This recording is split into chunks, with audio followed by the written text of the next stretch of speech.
What's happening? It's the Hoffman Show. We're on the Team 980. We're always live as well on the free Odyssey app. We are streaming live on YouTube at the Team 980 as well. You can probably guess our top story today, and we will be talking about it for quite a bit, including on the phones with you at 301-230-0980, and that is the fact that nobody can stop talking about what happened on Saturday between Caitlin Clark and Chennedy Carter and the aftermath and the discussions about the discussions. And while I would definitely like to get into some of those discussions, because I actually genuinely think some of them are interesting in a little bit, I want to start with a 10,000-foot view. I would like to start with a 30,000-foot view, as high as we can go. You want to make it we're up in a spaceship looking down at Earth, like whatever version of that you want, let's party. Because this is a multi-layered and complicated conversation, which does not play well in modern sports culture or modern American culture, because we want everything to be simplified down to one tweet. And I got bad news if that's you. You're going to have to listen to the whole segment and maybe multiple segments because this doesn't fit in a tweet, which is why I didn't tweet a damn thing about it over the weekend. Sometimes in these discussions, no one has a point. And I kind of think here that everyone has a point. Well, everyone except for Stephen A. Asking who has done more for women's sports than First Take when they never talked about women's sports before a year ago on a show built on lowest common denominator arguments. Like that is the best that anyone could have done and just what women's sports deserves. What are you doing, man? That's a whole other discussion. I'm glad Monica McNutt, my friend, good for her. Like, it honestly deserved worse of a response, and I'm glad that Monica kept it professional while also making very clear that Stephen A. was out of pocket. Anyway, outside of him and outside of whatever the hell Pat McAfee did today, a lot of people have points here. And to me, that should actually be the big takeaway, is that none of the voices here, fans, players, media, none of the voices here are a monolith. And some people are screaming that WNBA players don't hate Caitlin Clark. And that's definitely mostly true. But clearly some do. A lot of us who have been covering women's sports for a long time are quite annoyed with dudes who have been paying attention for 5 minutes coming in with strong opinions on things they know absolutely nothing about and can't seem to help themselves from being wrong as loudly as possible. But some of them actually have some pretty good points. Sometimes a fresh set of eyes isn't a bad thing, and our general nature to be defensive about things that we've been invested in longer is actually counterproductive. And that's the biggest point here to me, is that from players to media to fans, some new and some old, no one is a monolith. The sport is big enough and has enough interest that we can't neatly put any label of people into a bucket, and that's outstanding. It's decades overdue. Welcome to the party. Welcome to the big time. Where have you been? Actually, we've been having a party for a while. Why hasn't it been bigger? I don't know. Some of you I wish would leave. But you want to know what? That's fine. I wish a lot of people wouldn't talk about the NFL or the NBA or Major League Baseball, because having dumb opinions on sports that we argue about on radio and television and on the internet is what sports is. And so we argue. But I think when it comes to some of the discussions here, what's happening is a little more concerning. And unfortunately, it mirrors what's happened in the social media age of America, or American, and honestly, globally in terms of society. And that is that news judgment has died. And I realize that at 34 years old, I am way too young to be an old man yelling at a cloud here. But I think this just comes from my journalistic base and the fact that I am a classically trained journalist who went to journalism school and the whole thing. And there's a part of me that even though I spend my afternoons having silly sports arguments into microphones with other people and you on the phones and sometimes with myself, there is that journalist piece of me that will never die. And I think it's a good thing. Overall, journalism is good. But what has happened in the consumption of journalism is that the consumer is not doing the best job. And again, this is not a monolith because nothing here is a monolith. But on the whole, it used to be very easy. Someone would come and throw a newspaper at your door and you could read the newspaper or flip to one of the 3 TV channels and be like, oh, there's Walter Cronkite. I can trust Walter Cronkite. We're good. Dan Rather? All right. Like, that's just not how it is anymore. There's a million channels. Newspapers mostly don't exist in their traditional form. They exist on the internet where there's a bunch of other websites that also have news but are not nearly as trustworthy, but they're on the same internet. So how could one know? And that is the environment that both people who lived in the previous one continue to exist in and never had to learn those skills in the first place, or new people are coming up. And again, we can get way off topic here with the trust of media and, whether or not media should be trusted in certain sects and aspects and how much you should question it. Point is, news judgment, not a strong suit of global society in our current time, and specifically in America. And news judgment, simply defined, is who should we pay attention to and who shouldn't we pay attention to. And this goes not only for news and information, but for opinions as well. And in social media times, everyone's voices are more on equal footing. Of course, if someone is on TV or radio or writes a column in a known and reputable outlet, we know they should have some extra credibility. Is that perfect? No, but that's why we need news judgment. The ability to listen to information or an opinion and be able to tell as adult human beings whether or not it passes the smell test and is worth listening to. And on social media, all voices are presented as the same. My tweet, as someone who has nearly 15 years of media experience, shows up right next to someone who has none. And our opinions are presented equally. The next tweet in your timeline could be the very person involved in a story. How many times have you seen memes of people tweeting back at someone going, source, ? And the person with the original tweet was the one involved in the story. They don't need a source. They are the source. It happens all the time. But the modern media environment has seemingly broken our brain's ability to decipher what's actually important.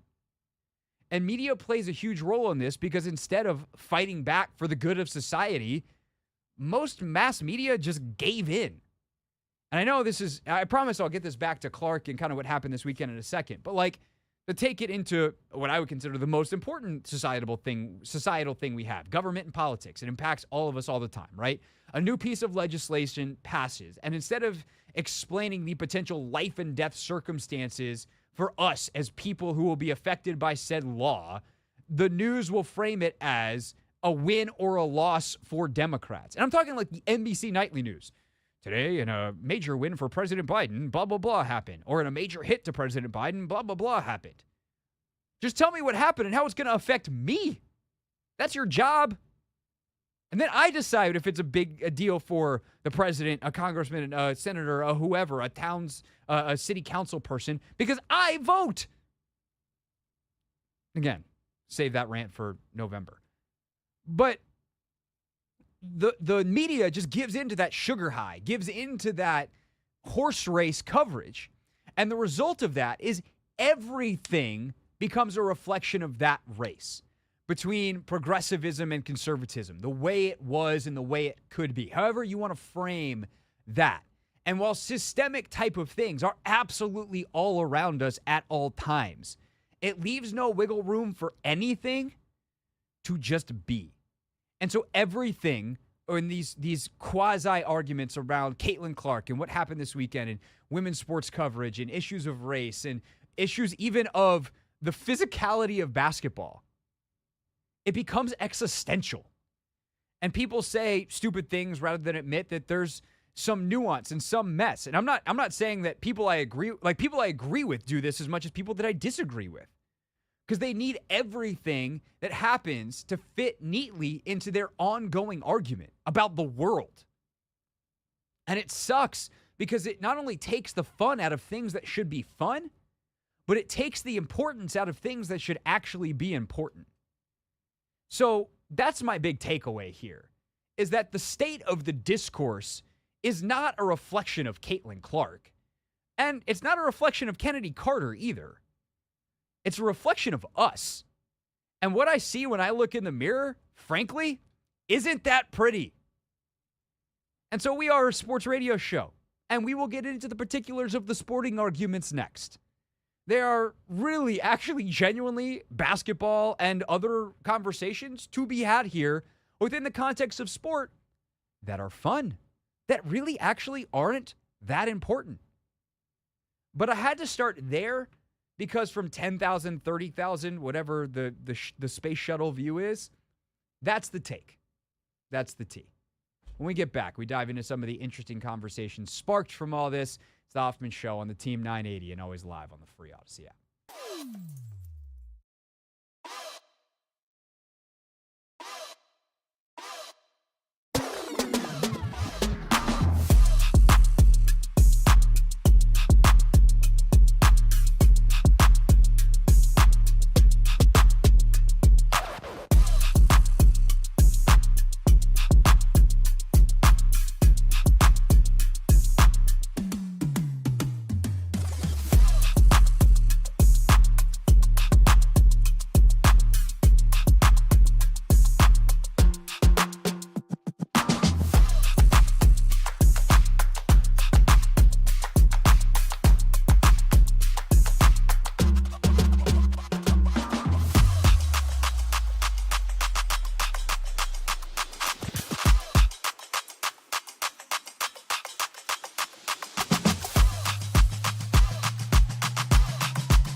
The Hoffman Show. We're on the Team 980.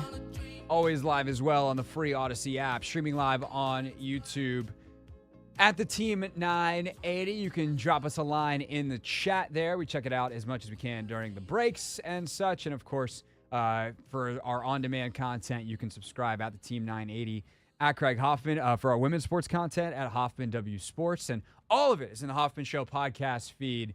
Just search the Hoffman Show wherever it is that you get your podcast on demand, anytime, anywhere. So the 30,000-foot view in the can of the Caitlin Clark situation over the weekend, what it says about us as a larger society and sporting culture. But there's also very interesting, like much more micro, much more within the world of sports. Some of the offshoot arguments that are happening, I think, are actually worth engaging in with all of this. And the most micro thing is the incident itself, right? So you have the Chicago Sky guard, Chennedy Carter, who's a former 4th overall pick in the draft, bounced around the league, and that's a relevant plot point because she's actually been thrown off of essentially 2 teams for conduct detrimental. Her attitude it's not been things that her teammates or her coaches, et cetera, have been fond of, and so they've said, you're very talented, goodbye. She actually wasn't in the league at all last year, and she comes back into the league this year, and all of a sudden her name is on the radar for all the wrong reasons. In a game where she played very well otherwise, by the way, had 19 points, one of the best outings as Indiana was able to get the win in that game, which I also think is relevant. You do a lot of yapping when you lose, and you have an incident like this. When you lose and you refuse to talk to the media, when you lose, it makes you look like a sore loser, which is part of this. The professionalism here is a part of this story. But I think on the most micro level, like, Chennedy Carter was way out of line. That's just not that complicated, right? Screaming what she yelled, the B word, and then sizing up another player, like clearly lining her up and body checking her. Like, that's not a basketball play. It's a cheap shot. It's dirty. It's all of that. This isn't complicated. It doesn't have to be complicated. It starts a fight on the playground. And in a lot of WNBA games in WNBA history, it would have started a fight there too. More on that in a moment.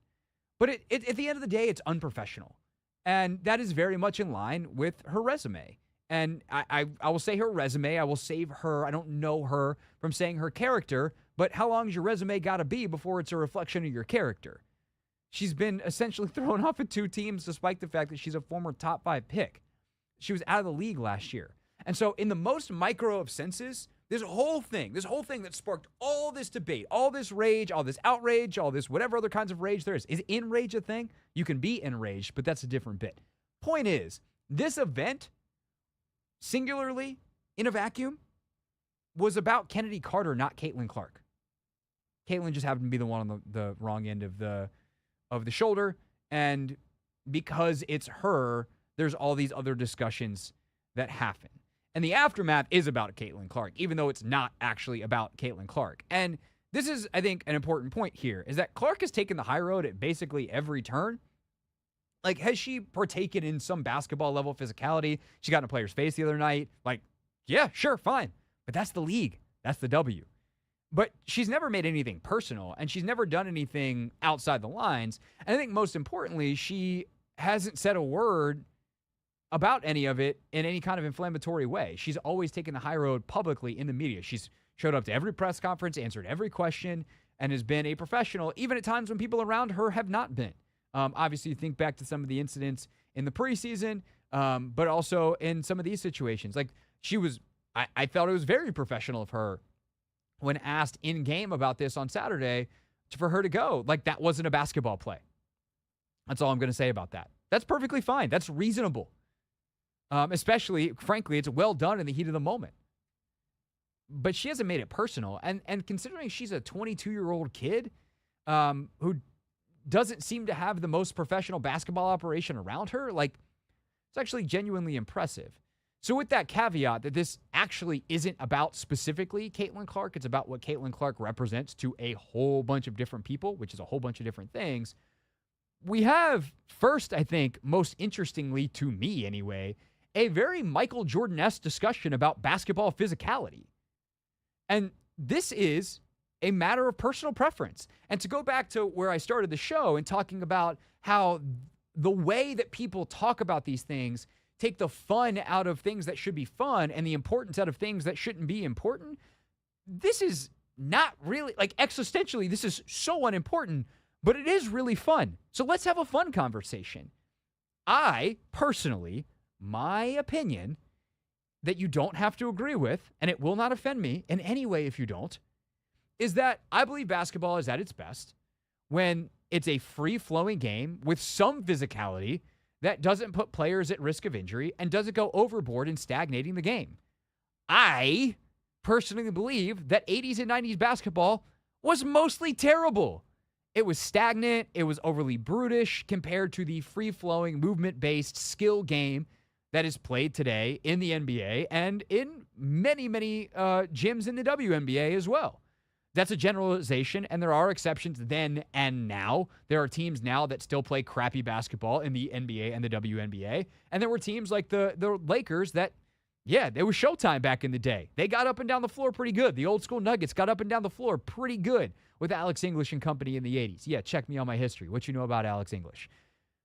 But this is all backed by data. This is an opinion.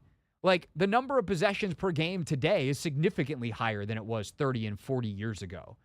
And I actually think that perhaps we've gone too far in some ways, because with the three-point shot doing what it has done, stylistically the game has changed to hunting three-pointers versus geometrically the game used to be about literally going end to end. Could you get as close to the basket as possible and prevent the other team because the shot value matched the geometry there? Now, all of a sudden, there's no middle game, and teams hunt threes as opposed to hunting layups, and it's fundamentally changed what the game is supposed to be. And I think there's some kind of argument for doing something radical to change that. Again, that's a fun conversation, but we can't have that right now because we're just talking about whether basketball players should fight over a shove. But there are people that disagree with me, both in that they think three-pointers is awesome, and there are some of you that are like, you're nuts. 90s basketball was my jam. It's the greatest thing ever. And while the WNBA game is evolving, there is a physicality and a post-player bias that is extremely reminiscent of the 90s and early 2000s in the W, more so than it is in the current NBA game. And Caitlin Clark is very much figuring that out. I am actually surprised, as someone who watched a lot of her in college and has watched a lot of WNBA basketball, I am surprised at how hard it has been for her to finish at the rim in the league. Her legs might be shot because they've played this insane schedule, which is a whole other offshoot conversation of this that we've actually been highlighting on the show, of how insane the Fever schedule has been. So maybe later in the season, she gets her legs underneath her and she figures out a few things and she starts finishing better around the rim. But I'm actually surprised at how tough it has been.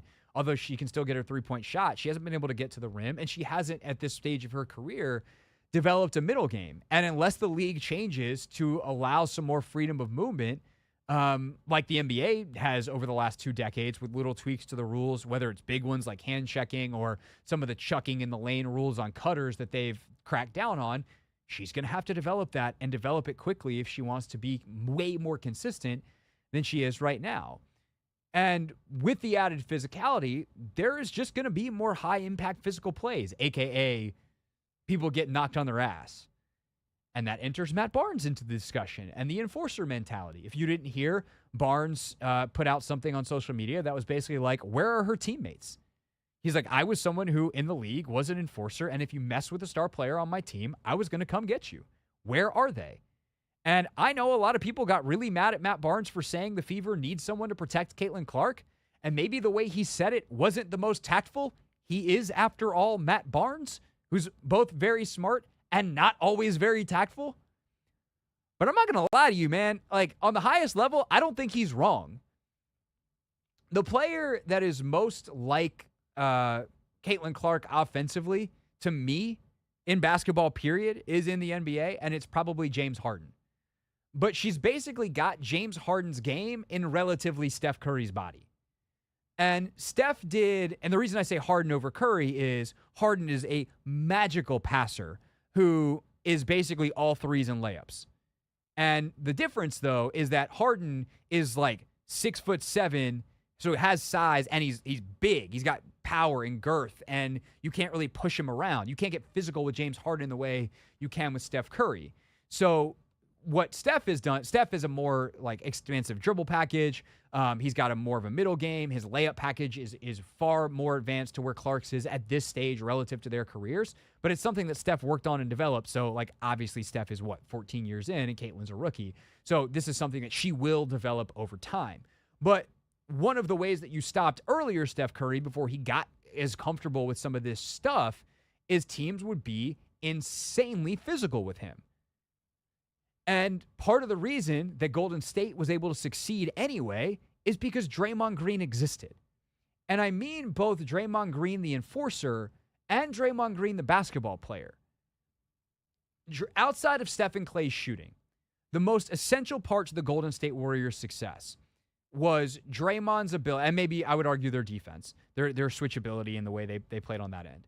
But offensively, outside of Steph and Clay's shooting, the thing that made that so damn dangerous, the thing that unlocked it to its maximum potential, was Draymond's ability to play 4-on-3 downhill in the pick and roll game, where when teams did exactly what they are doing to Caitlin Clark, to Steph and Curry, Steph would literally loft the ball over the double team to Draymond Green, who would play 4-on-3 and often wind up hitting Klay Thompson somehow, some way, even though he was the second best shooter on the planet, for a wide open three.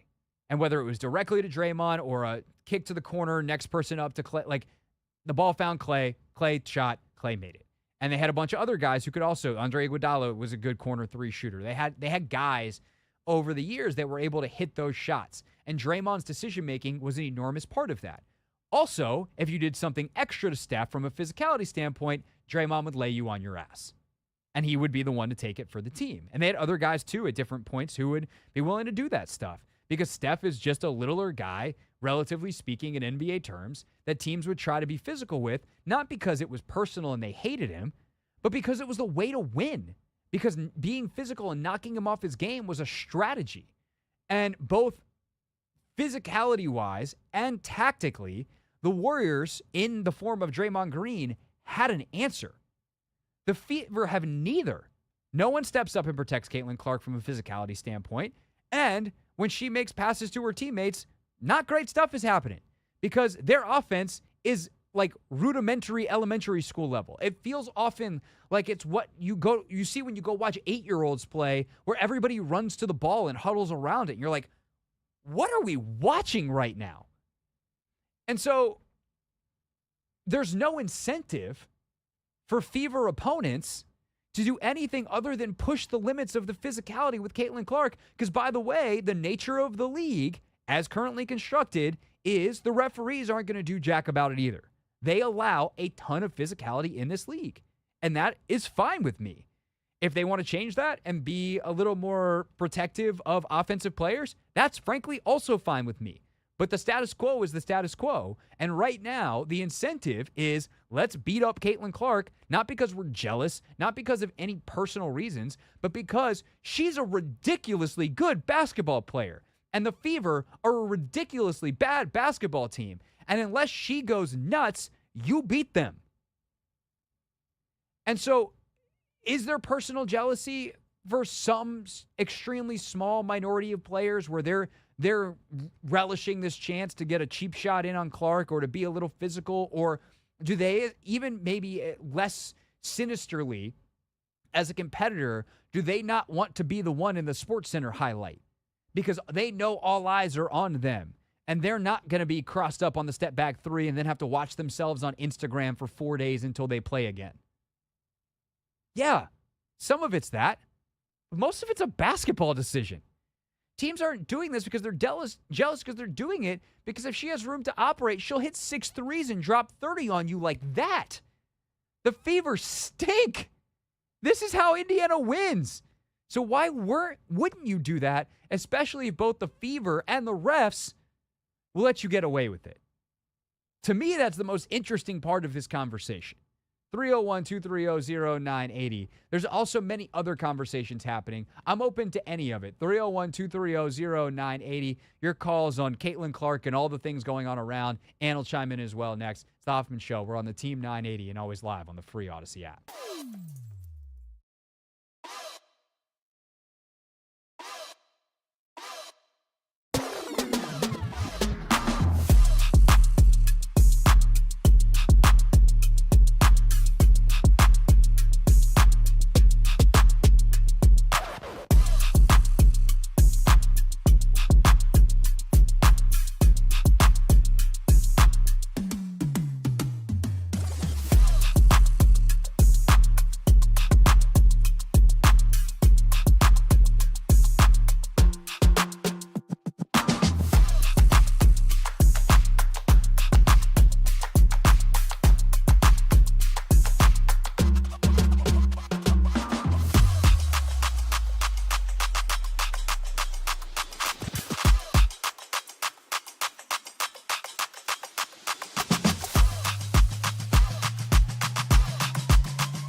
It's the Hoffman Show. We're on the Team 980, always live as well on the free Odyssey app, streaming live on YouTube at the Team 980 as well. Coming up at 5 p.m. today, we got J.I. Halsell, our good buddy, of course, NFL agent.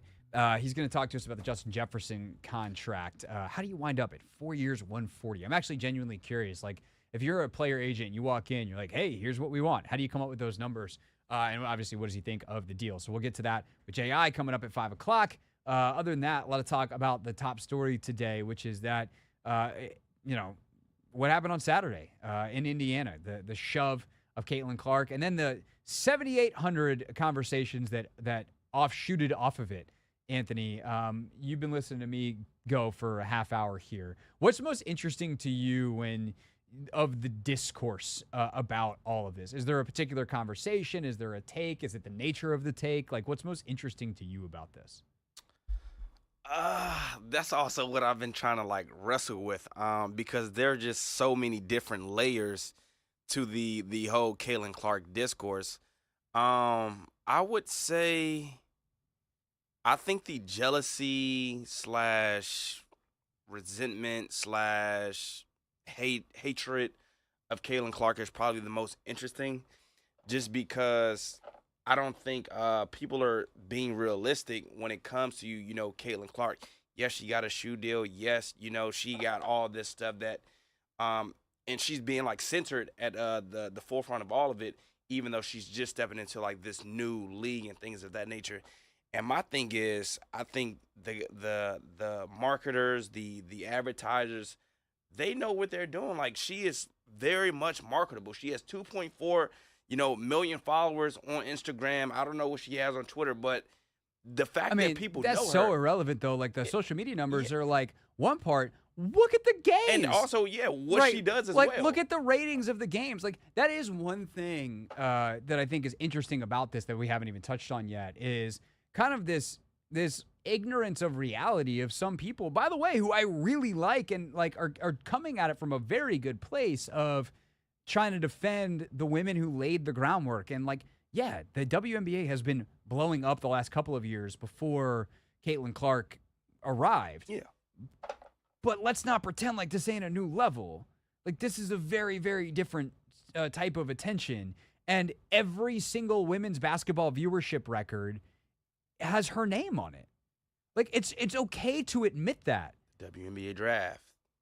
The WNBA draft got more viewers than any WNBA game in the last decade, if not ever, in ESPN's history. Yeah. It was crazy. And as someone who's been watching a lot of WNBA games for a decade, if not longer, is that nuts? Sure. Is that fair to the extremely talented women who live in this pre-CC and played in the pre-CC era, if you will? No. But it also is the reality of the situation. But I also think that there's on the jealousy front, Anthony, I think if you look at someone like Asia, right? Yep. Asia Wilson Perfect. Absolutely should have had a shoe deal before Sabrina Ionescu, right? Sabrina basically came out of college with one. Mm-hmm. Previously, probably the most famous player, in part because of her relationship with Kobe and all that stuff. And she was a triple-double machine. Sabrina was an outstanding college player and has turned herself into a pretty damn good pro. Maybe not as good as her reputation in terms of how many people, her Q rating is not as high as her basketball rating, but Sabrina Ionescu is a very, very good player. Asia Wilson's the best player on the planet. She's the undisputed queen at the moment. And she's getting a shoe in 2025, and it was a big deal that it got announced she had one. But I don't think Asia is mad at Sabrina or mad at Caitlin for the attention that Caitlin's getting, and Caitlin's getting a signature shoe from Nike as well. You're mad at Nike. Be mad at the people who actually make the decisions, not the people. What was Sabrina supposed to do? I mean, I guess she could be nah, give it to Asia. But do you think Nike's going to listen to Sabrina? No, no way. Could she be I won't take a shoe until Asia gets one? Yeah, but then you're just stuck waiting until Nike says Asia gets a shoe. So I think that, like, again, going back to what I said at the top of the hour, none of this is happening in groups that are monoliths, right? Are there WNBA players that are jealous of Caitlin Clark? Absolutely. They think, and to me, what that is the same thing as the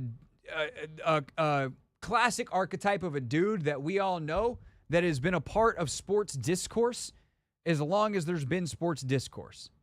And it's the dude who plays at the park or shows up at the barbershop and swears that if he just got that one lucky break, he would have been in the league.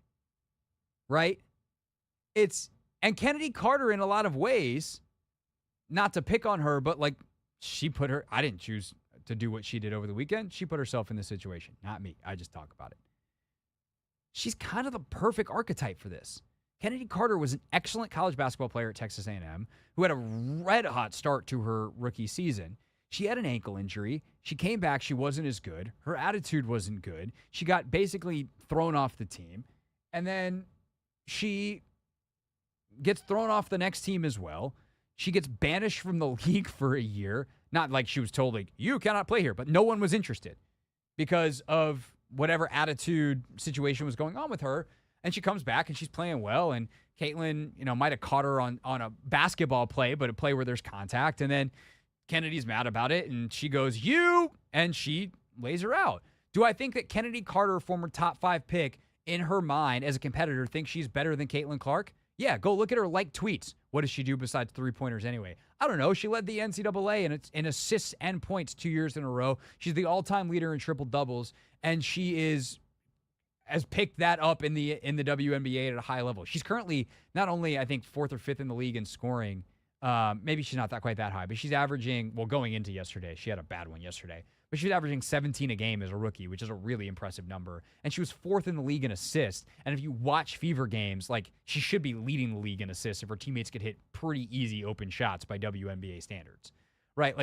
Obviously she does more. But Chennedy Carter's what does she do besides shoot threes? She's jealous. That's okay, fine. We got one.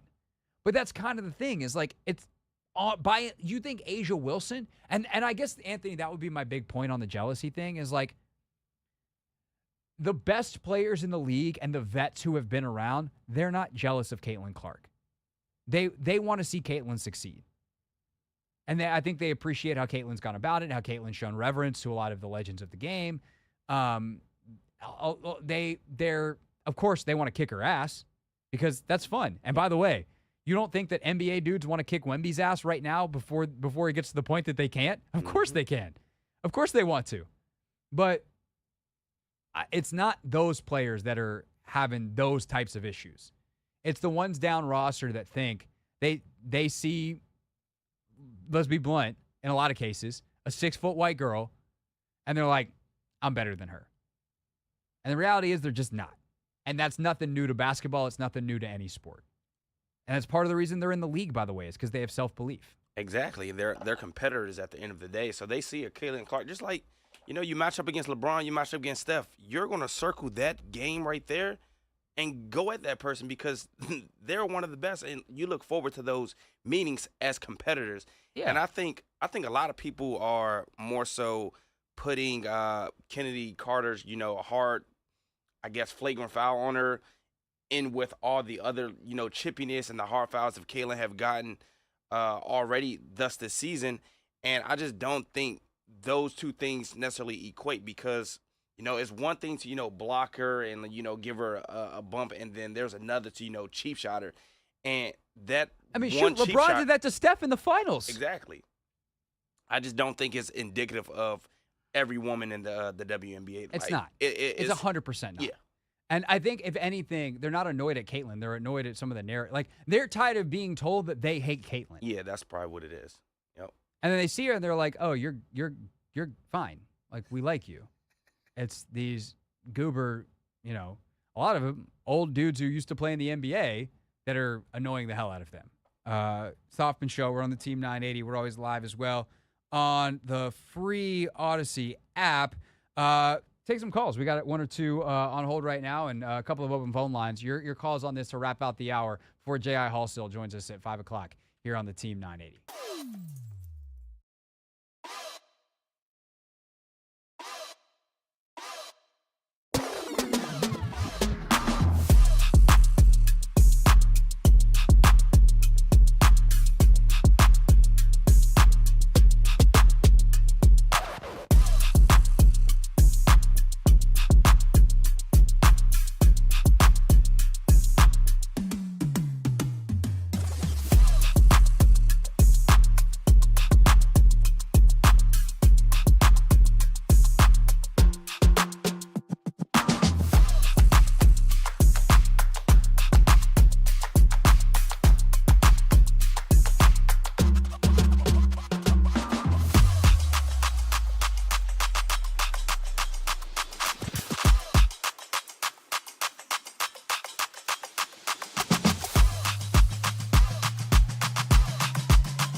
Hoffman Show. We're on the Team 980, always live as well on the free Odyssey app. Streaming live on YouTube at the Team 980 as well. Taking some calls, 301-230-0980, 301-230-0980. Let's go to Ron. Ron wants to chime in on the ongoing Caitlin Clark saga. Ron, thanks for calling. Hope you had a great weekend. What you got for us?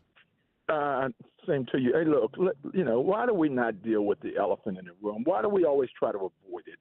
And if you don't know what I'm talking about race, okay? Mm-hmm. And I'll give you examples, and you tell me whether I'm crazy, because I guess corporate wants you to think that you're crazy.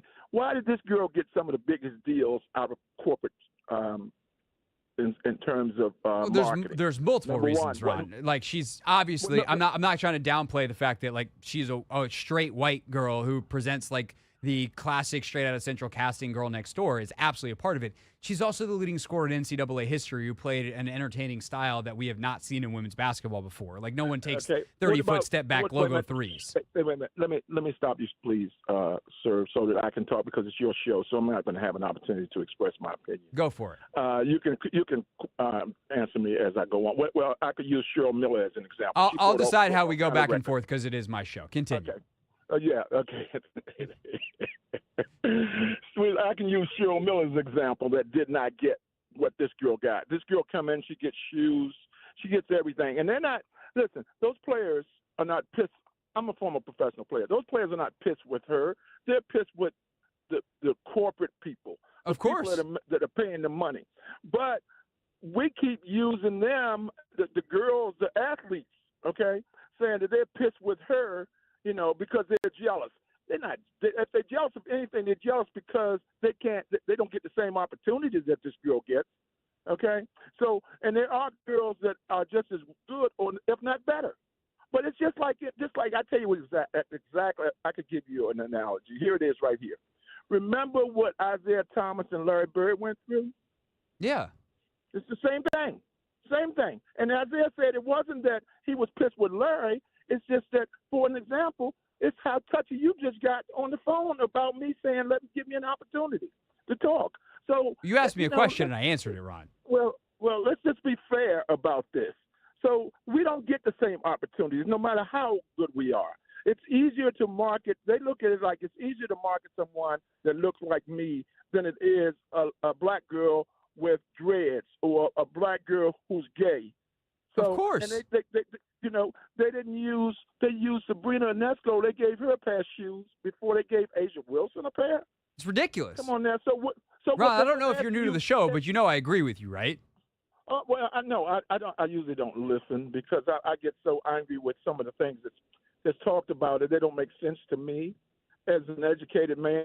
So I let it go. I know you guys have to have stuff to talk about. That's why, if not, you wouldn't have a show. But let's be honest about why this girl is getting all this attention. If it had been a black girl that got bumped into and knocked the hell out of, we wouldn't be talking about it now, because these girls have played a physical game ever since the WNBA has been in existence. So, yes. And I don't have any hard feelings. I don't harbor any hard feelings about Caitlin Clark. Okay, but it's not fair. These girls are angry. Come on, charter flights. This girl's got into the league. Now they can have charter flights. Yeah, like, Ron, come on. I gather that you should be listening more often to the show because I think you'd like it.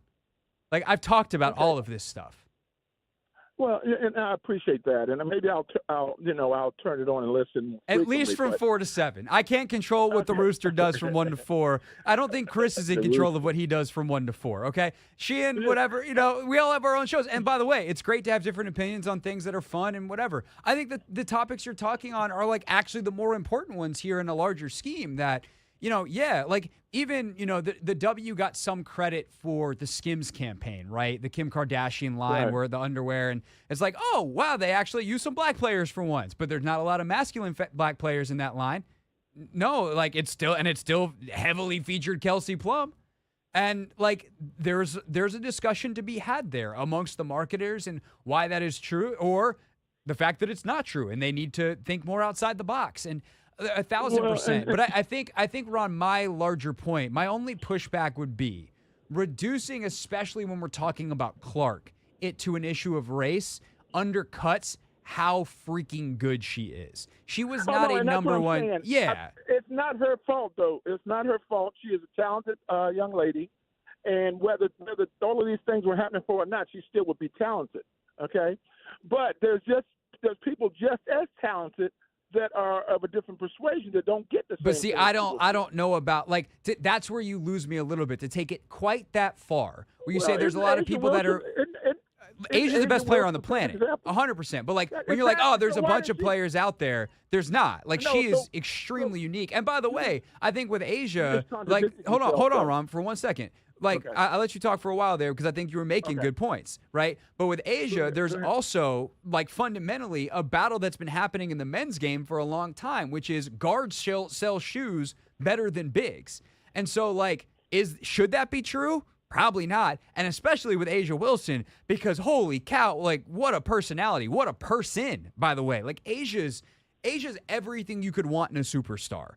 But positionally, for whatever reason, the history of basketball tells us that guards sell shoes better than bigs. And so I'm sure someone at Nike would say that. I would tell you, we'll get more creative with your ad campaign and fix it, because how the hell could you want something more than Asia Wilson? But picking the best player on the planet as an example of someone who, there's a bunch of people better than a rookie, is kind of misconstruing the argument, because I don't think that there's 25 players on planet Earth that are more impactful in women's basketball than Caitlin Clark. And she's a rookie. Okay, but you would say there's at least more than 10, right? At this point in her career, yes. Talk to me a year from now, 2 years from now, probably not. And sometimes that's a factor here. Wait a minute. Let me finish. Then I'll ask you, and then I know you get. Yeah, we got to go in a second, but let's wrap up. This is a good discussion. Then I'll ask you this: if it's 10, how come it's not 10 black girls out there that have their own tennis shoes? How come it's not 10 black girls out there that? There are 10 NBA players in a much bigger league that's got, almost 100 years of history compared to the W. There's not 10 NBA players with signature shoes. Oh, boy. Well, you see, we can always find excuses. It's a rare thing. Like, that's like, I'm not telling you there shouldn't be more of them. Like, that, don't take that away as the argument, but, like, your numbers are off, and that's important to the argument here. Like, there aren't 10 Nike signature shoe players, period, men or women. But this is the last thing I like to say. Thank you for the opportunity to at least express how I feel. Of course. And I think a lot of the things you're expressing, we got to run, Ron, because I'm already now 2 minutes over and we got a guest next. But I really appreciate your call. And I think Ron makes a lot of great points. I think that sometimes, like, in a way, I enjoy that conversation because it's illustrative of sometimes we just pull these things because it needs to fit neatly into our larger argument when the details don't actually fit into the substance of the current argument. Caitlin Clark deserves the attention. There are also others that deserve the attention. Part of why Caitlin Clark gets the attention she does is because she's white, because she's straight, because she's femme-presenting, because she fits central casting for Girl Next Door, because she's from Midwestern Iowa and all the things. And there's dozens of NBA or WNBA players who fit far between 0 or less than all of those things that deserve lots of attention, that should be bigger stars. And that hopefully, as the sport, the eyes that are now on the sport continue to grow, we'll see their stars grow. I mean, shoot, one example real quick. Jewel Lloyd, unbelievable player for Seattle. Like borderline MVP caliber player, multiple time champion on some teams with Breanna Stewart and Sue Bird, etc. But Jewel was an essential part of that. She was a former #1 overall pick. Jewel Lloyd is freaking fantastic. She also now has a State Farm ad. That wasn't true a year ago. As State Farm has gotten more invested in women's basketball, they've expanded their roster. It started with Caitlin, but it goes somewhere else. And while I'm sure that there are an insanely large number of people that will watch the NBA and NBA Finals and WNBA games and see that State Farm ad and not understand that that's Jewel Lloyd, eventually they'll watch a game with Seattle and they'll put it together. And that's how the growth happens. And that's awesome because Jewel Lloyd deserves it. And so do so many other women in this league. But it is the constant fight of progress. It never is happening fast enough for the people that deserve it. It never does. And it is inevitably happening enough that there are people who push back against it and say, whoa, we can't change this. And that's the nature. Like, that is America. That is a larger story that we don't have time to get to now because I've somehow, even though the call ended 2 minutes ago, I'm still talking. It's the Hoffman Show. We're on the Team 980, and J.I. Halsil joins us. A quick switch of the gears to some football where we'll talk about the Justin Jefferson extension and what it means for the league next.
5 o'clock time for Not My Beat. Top story for most of the day so far has been the ongoing Caitlin Clark conversation from the weekend and the conversations about the conversations and all that good stuff. But there was an enormous amount of money spent in the NFL, and it was spent on one guy. And I want to talk about it with an expert. So it's time for Not My Beat.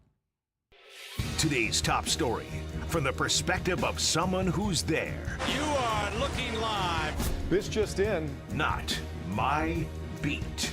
Today, we welcome in our good pal, J.I. Hallsell. He's an NFL agent and salary cap analyst. J.I., what's up, dude? How are you?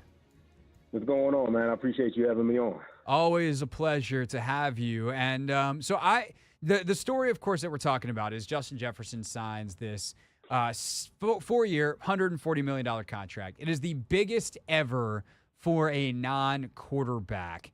And I'm curious, J.I., when you're having conversations at the agent GM level, and especially if it's a big contract, I don't know the biggest one you've ever signed. If you want to regale us with a story, by all means. But, like, how do those conversations begin in terms of, like, hey, we want all this money? And the GM's like, well, we don't want to pay you quite that much. How did those conversations actually go down? Yeah, no, the agent and player obviously are like, yeah, we want all this money. And typically the GM and his cap guy will generally say, no, we obviously want to reward you, but we've also got to build a team around you, right? And so we've got to come to a deal and a structure that makes sense in terms of paying you what we believe is your market value, but also doesn't hamstring us from a cap management standpoint. And when you look at a lot of these deals, whether we're talking about Justin Jefferson's deal or some of the high-end quarterback deals, the structure will tell you everything you need to know about how do we find the middle ground as agent and GM to get the player the money that they want, but still structure in a way for us to build a team around the player. And so that is how those conversations start and often how they end in terms of finding a way to bridge both of those gaps.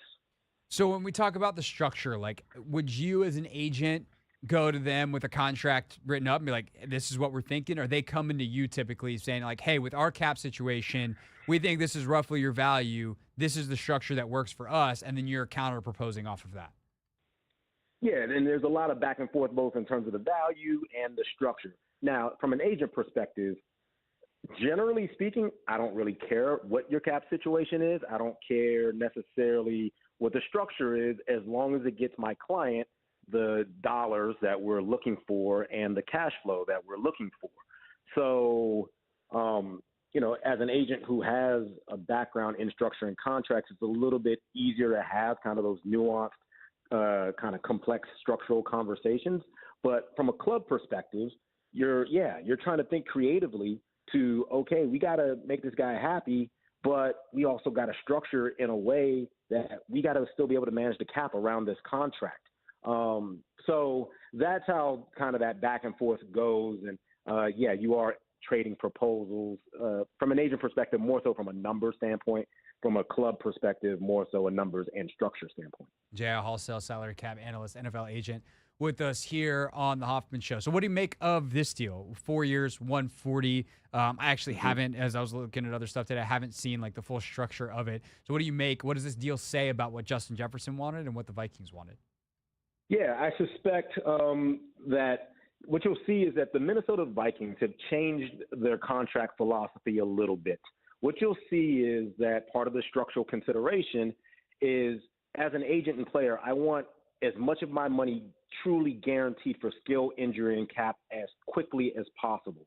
And historically, the Vikings will say, okay, we'll guarantee some of it just for injury only at signing, and then if you're on the roster on a certain date in the future, the rest of it will become truly guaranteed. Well, what they've done with this deal in particular is saying, okay, we'll guarantee that money for you truly for skill, injury, and cap 1 year before you're even on the roster. So what does that mean? It means that he has 2026 money that will be truly guaranteed 1 year earlier in 2025. It makes it that much harder for the Vikings to get out of that contract. So that's great for Justin Jefferson, not so great for the Vikings, but it's what you need to do in order to sign a player to this type of contract. I also suspect what you'll see in this contract from a structural standpoint is some dummy years put on the tail end of the deal so that it helps lower his cap number during the life of the contract. And you see this with the Joe Burrows of the world, and obviously they're going to have their own wide receiver contract that they're going to have to do pretty soon here. And you're starting to see this increasingly with some of these really, really big contracts, these dummy years put at the end of contracts to help manage and lower the cap number. And so listeners understand what that does is this is the one football math thing that I understand, J.I., when it comes to these contracts is the signing bonus gets divided by the number of years. That cap hit is then prorated over that number of years. So if you divide the signing bonus by 4 years, it's a bigger number in 4. If you add dummy years and it's 6, you have more years, but it's lower each year. So for listeners. You've got the math correct. It lowers that proration number. I did math. So J.I., that's just not something that happens often on this show. I was about to say we need to retitle this segment to "This Is Your Beat." Yeah, there we go. It's definitely not my beat. It is definitely not my strong suit, but it is the one thing when I was actually on the beat, which is kind of the tongue-in-cheek reason this segment is named this is I'm not on a beat anymore. I'm a studio person who sits here and blabs opinions all day. But that was one thing that I definitely learned covering the league and how all that goes. J.I. Hall still an actual salary cap analyst and NFL agent is with us here on the Hoffman Show. How much of this deal is able to get done in this structure because the Vikings were held steady on Kirk Cousins, did not give him money, and are now on a rookie quarterback timeline? Yeah, no, I'm sure it's a consideration, right? Because now that's one less variable in your cap management from a high cap number standpoint that you have to worry about because now you don't have that quarterback cap number, a veteran quarterback cap number on your books. I also think, though, that when you see the Jalen Waddle deal come in, you see the Amon-Ra St. Brown deal come in, I think it gives you a little more solid footing both for agent and club as to, okay, if these guys came in the high 20s, so $28 million or so per year, it's not unrealistic for a Justin Jefferson to come in at 35, right? We just need to figure out what's the right structure to make that happen. Then you've got a couple of guys sitting out there, T. Higgins and Jamar Chase in Cincinnati, CeeDee Lamb in Dallas. What does this do to their markets? Obviously, Chase and Lamb see themselves as guys that are close to Jefferson's level, if not on it. Higgins is more of a number 2, but what does this do to the market now that the biggest one has been signed? I think, I get it. Owners are hesitant to spend money more often than not, right? I get it. But as we've just talked about over the past couple of minutes, there is a way to structure these deals so that it does not hinder your cap management. It does not hinder your ability to build a roster. Therefore, even if you don't feel completely comfortable paying CeeDee Lamb $31 million per year, well, if it's going to make the guy happy and you can structure it so that it doesn't prevent you from building the other parts of your roster, and I get in Dallas, you got to get the quarterback and the edge taken care of as well. But there's a way to structure these things, and that's where it's a little bit of a cop-out to say, oh, we don't want to pay the guy, we won't be able to build the roster, because through contract structuring, you can do it. Which kind of, though, is also my question, J.I., right, is for Dallas specifically, this is the part that our listeners love because we're going to beat up on the Cowboys, or at least I'm going to beat up on the Cowboys with the question. But that is, why do they keep waiting? They always do this. They always wait, and all that happens is the market goes up. So how much money are the Cowboys costing themselves that now CeeDee Lamb can be like, look, even if y'all don't pay me what they paid Jefferson, you got to pay me $33 a year, where maybe a week ago they could have gotten away with something closer to $30. Yeah. Yeah, as far as why they continue to wait, they waited probably too long with the first extension that they gave to Dak.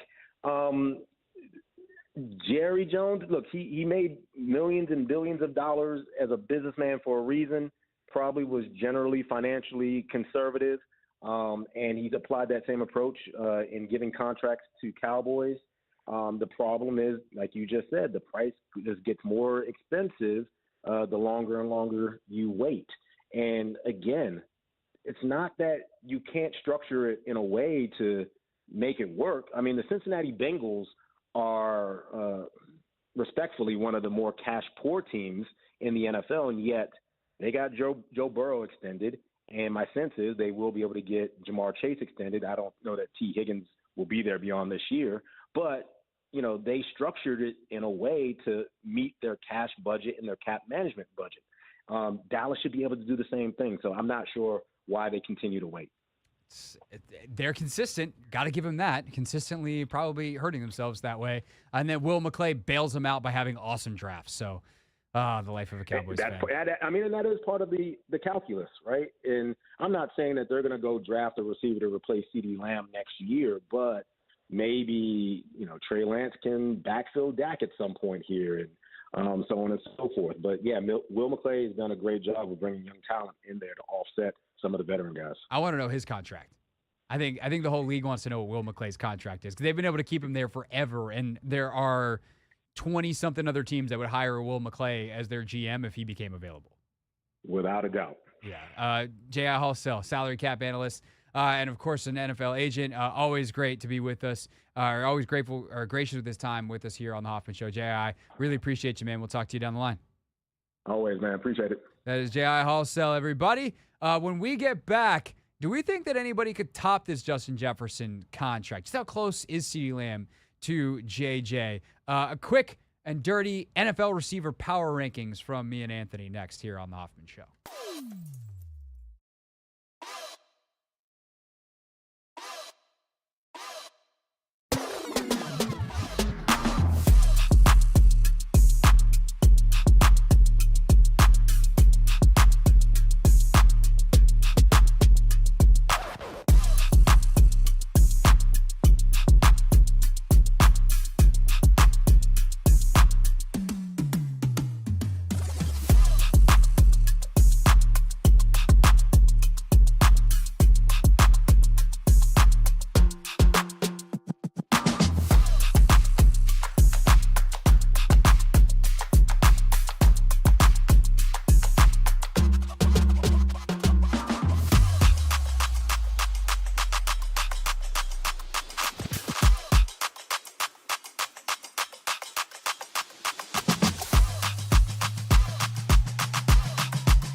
It's the Hoffman Show. We're on the Team 980, always live as well on the free Odyssey app.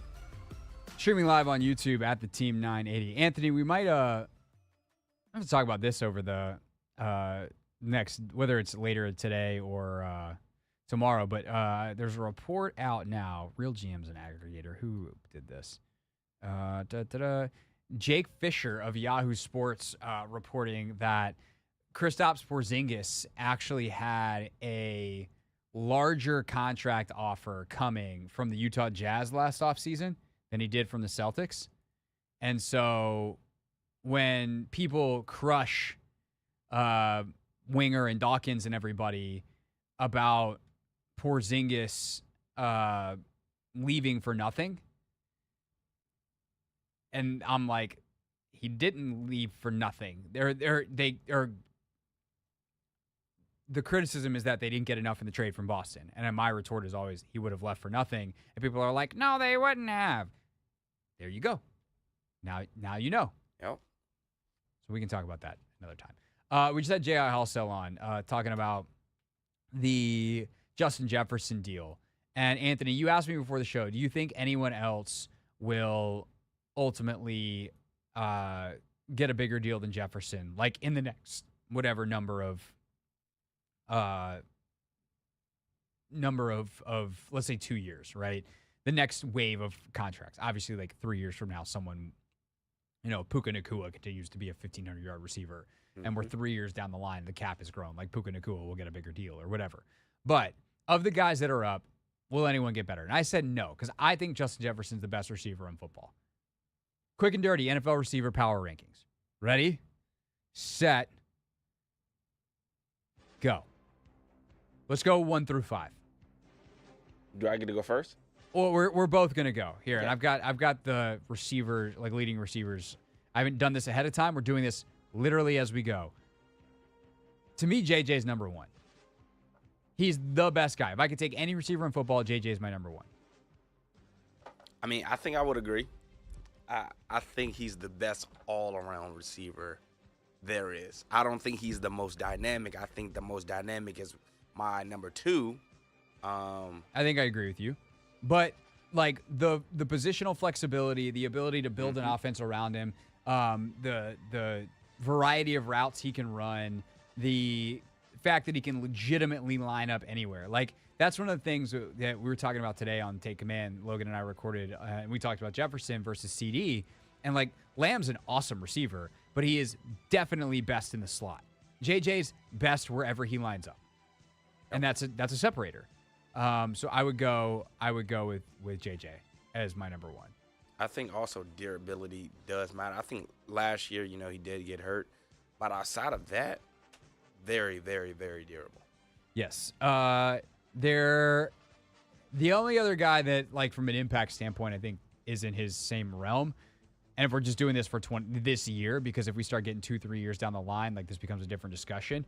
But Tyreek Hill, what he's done in Miami, I mean, he was obviously incredible in KC, but the fact that he's picked it up even in Miami, I think he's added to his game. I think the way McDaniels uses him is brilliant. But his ability to just take a top off any defense, like, you can play quarters coverage and he still takes the top off the defense. You're like, this is the coverage that you play to not let anybody get past you, and he does. Yeah. And that ability to both score and open things up for his teammates is just ridiculous. So I would say Tyreek is 2. Then it gets fun. Yeah, Tyreek is definitely 2. I think he was either 1 or he was going to be 2. But I like him at 2. I think Justin Jefferson, again, can kill you everywhere. Red zone, short field, long field. It doesn't really matter, to be honest. And I also think he's a jump ball guy. He can actually make the competitive catch. Not to say Tyreek can't, but I think I would lean towards Justin. Tyreek doesn't have to make a lot of well, that too. contestant wins. 3 through 5 is where it gets stupid interesting. And we also, before we go 3 through 5, are we just talking about based on last season, or are we going to say, we're going to say, given the last 2, 3? Well, it's up to you, but it's like, who would you want in 2024? Because we're taking contract out of it. We're taking long-term projection out of it. We're talking fully healthy. Fully healthy. You get, well, I'm going to say you take injury history into it. If you got a dude who's hurt all the time, then do you actually want that guy in 2024? Yeah, that's fair. So who do you want to line up? You're redrafting the whole league for one season. Everybody gets the same contract. Who do you want? I think I'm going to go Devontae Adams. I think for my number 3. God, it's such a good. You, All right.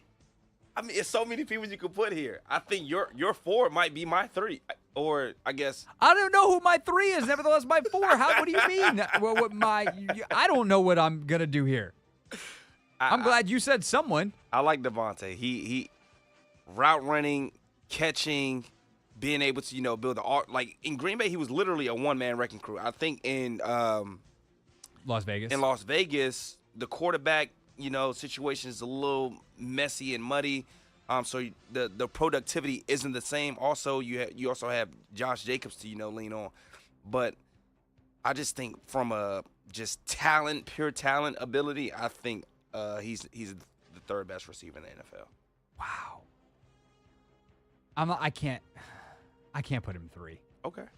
I can't put him 3.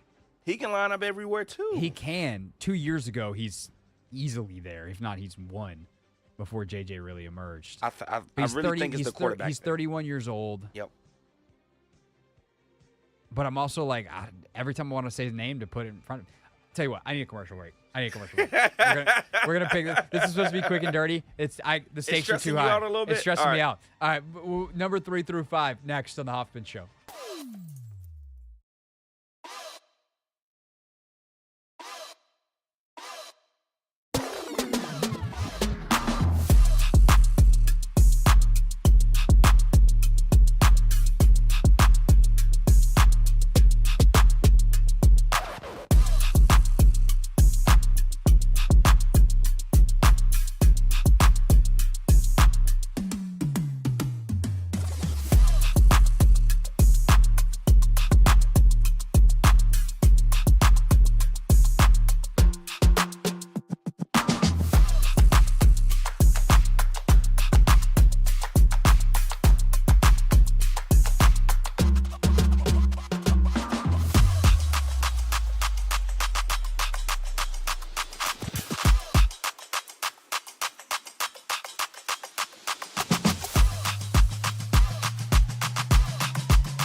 Hoffman Show. We're on the Team 980, always live as well on the free Odyssey app.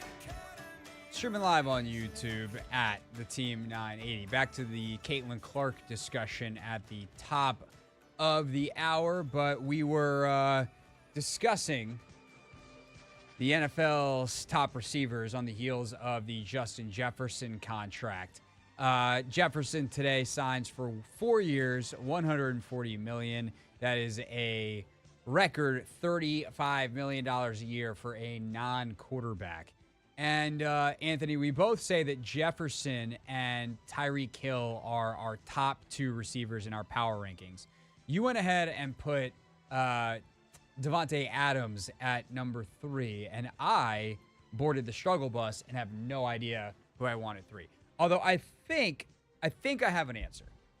Uh-oh. You think. So you still haven't come to a conclusion. No, because I don't think there's a definitive answer, which Okay. might actually be the point here. This is why when we do rankings on this show, we try to avoid sheer rankings and we put people in buckets. So let's do that as an activity first, and then I promise I will stop copping out. All right. So we agree that the only two people in the top bucket are Hill and Jefferson. Yes. Is there anybody else that we could consider in their class? No. Okay, I agree with that. How big is the next bucket? I'm going to say Very big. See, and that's my problem. Here are the guys I'm considering. I will put Adams in there because I don't think you're wrong. Okay. I think CD is in that bucket. Yes.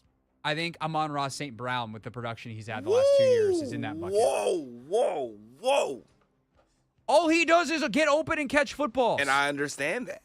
But he's also in the slot. I think some of the other guys, the A.J. Browns, the Devontaes, Jamar Chase. He had 119 catches and 1,500 yards last year. And I understand that, Craig. They don't count as half yards because they're in the slot. So you think he's the third best receiver in the NFL? No, he's not going to be my 3, but I think he's in that. Like, he's going to be top 10, and this bucket's pretty big. Okay. I would agree he's top 10. He's 3 years into the league. 2 years ago, he had 106 catches and 161 yards, and he missed a game. Mm-hmm. Last year, 119 for 1,500 and 10 touchdowns. Okay. And he had 75 first downs last year. It's not too shabby. No. Where did that rank in? Let's see. First downs. He was third in the NFL in first downs, behind Tyreek Hill and CeeDee Lamb. I'm just saying. A.J. Brown is definitely in that bucket. Yes. No question. Jamar Chase is in that bucket. Yes. Is DJ Moore in that bucket? It feels like after what he did on that Thursday night, he sure is. Well, a lot of people did that against the Commanders. Tyreek, when you were just talking about the coverage, we had somebody over the top. He ran to the left, to the right, past both of them. Yeah. So Moore had 96 catches last year for a 1,364 and 8 touchdowns. That's really good. It is. Let's do this. DJ Moore or Amon-Ra St. Brown? Amon-Ra. Okay, DJ Moore's out. If Amon-Ra is the bottom of the bucket and he's not better than Amon-Ra, then he's out. So that puts 4. Here's some other guys that should at least be mentioned here. Is Ayuk in that bucket? Ayuk is nasty. He is nasty. I don't think he really gets the respect he deserves, but like from a pure NFL talent, 1,300 yards last year, bro. He had how many? 1,300. Am I reading the right column? 1,300 on 75 catches. Yeah, he's nasty. But I also don't think he's like he's. I think don't he's in the DJ Moore camp. Yeah, I think So if you got tier 1, the camp we just talked about was tier 2. He's at the top of tier 3, no question. But I do think you're leaving out one person in tier 2. Are you talking about Diggs or are you talking about Evans? I'm talking about Cooper Kupp. He just been banged up. So I clicked on Cooper Kupp a second ago. I wonder if he was a Triple Crown 2 years ago. That is true. It was just 2 years ago. But how old is he now? Oh, you are factoring age into this. Okay, that's fair. Of course. That's fair. You have to. We're He'll saying be for 31. 2024. He'll be 31 this year. We know he's not going to statistically produce at that level because Puka is there, and Yeah. Puka got He got some help. yeah. Puka's not in this bucket yet, is he? No. Although there aren't 15 receivers I take over Puka. By the way, down in, down out. Yep. His ability to line up everywhere and how nasty he is as a blocker. Hey, look, I agree. I'm not disagreeing at all. Okay, so we're down to trying to rank now. Then CeeDee Lamb, A.J. Brown, Devontae Adams, Amon-Ra St. Brown. Yep. And Coop. you're putting Cooper Kupp. I'll tell you right now, Cooper Kupp's not going over those guys for me. All right, bet. Say less. We can keep Cooper in tier 3 then. Okay. Okay, so this here's makes a fun one. Side bat.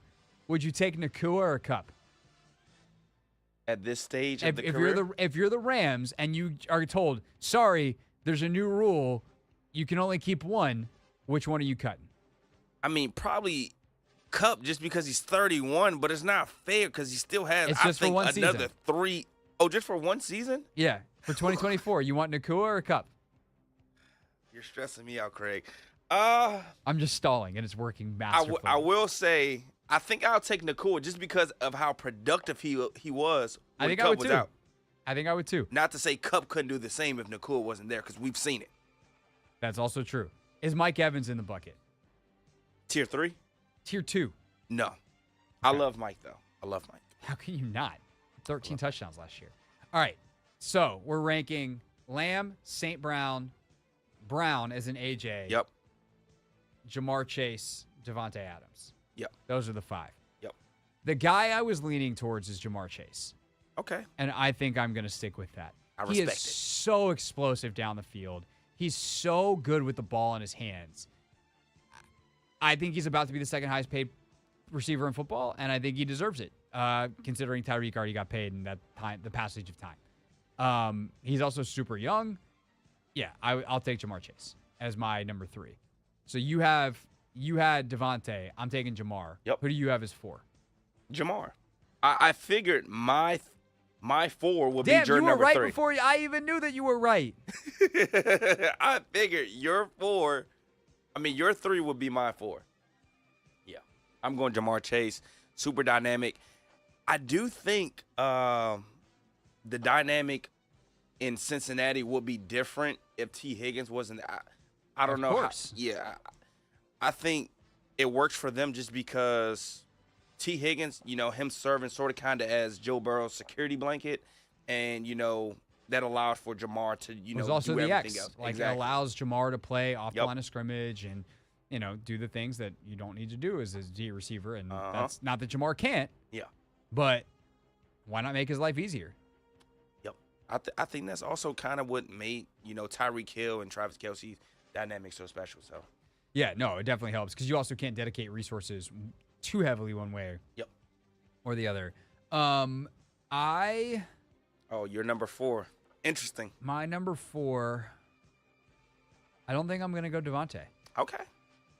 I think I'm going to go A.J. Brown. He had that stretch last year that was out of control. What was it? 6 games, 7 games, 125? It was 100 plus in like 7 in a row. He's big. He's physical. He's fast. He's nasty with the ball in his hands. Like he can get deep. He can play short. Contested catches. Contested galore. catches is crazy. He's hard to bring down. And he's still young enough that I know he's not going to fall off in any way this year. He can also line up multiple places. Like he can play X, he can play Z, and he can line up in the slot. Oh, shoot. Actually, crap. I'm sorry. I can't put AJ ahead of CD. CD's 4. Okay. And I CD 4. agree. I forgot about CD. Like, just straight up, I'd already skipped past him, assuming that if I was considering these other dudes that I was ranking him. I still think they're in the same bucket, but CD, again, everything I just said about AJ Brown, but better. Like, he's best used as a slot guy, as a big slot, but he's quicker. He obviously is a great contested catch, even if he goes about it a little bit differently. He's more dynamic with the ball in his hands. He's more effective in the screen game. Like, CeeDee Lamb's number 4, AJ Brown's number 5, and then I'd probably put Devontae after that ahead of Amon-Ra St. Brown. Dang. Devontae make your top 5. It's okay. He's give me 6 games, and I'll put him back up there. If Devontae was 28 years old, where's Devontae? At the level he played last year, he's probably still 4 or 5. Yeah. He's probably still like 5. Maybe he's ahead of Brown, not ahead of Lamb. But if it's Devontae's 28-year-old self, then he's up with he's in tier 1. Yeah. I just think the quarterback situation really messes up a lot of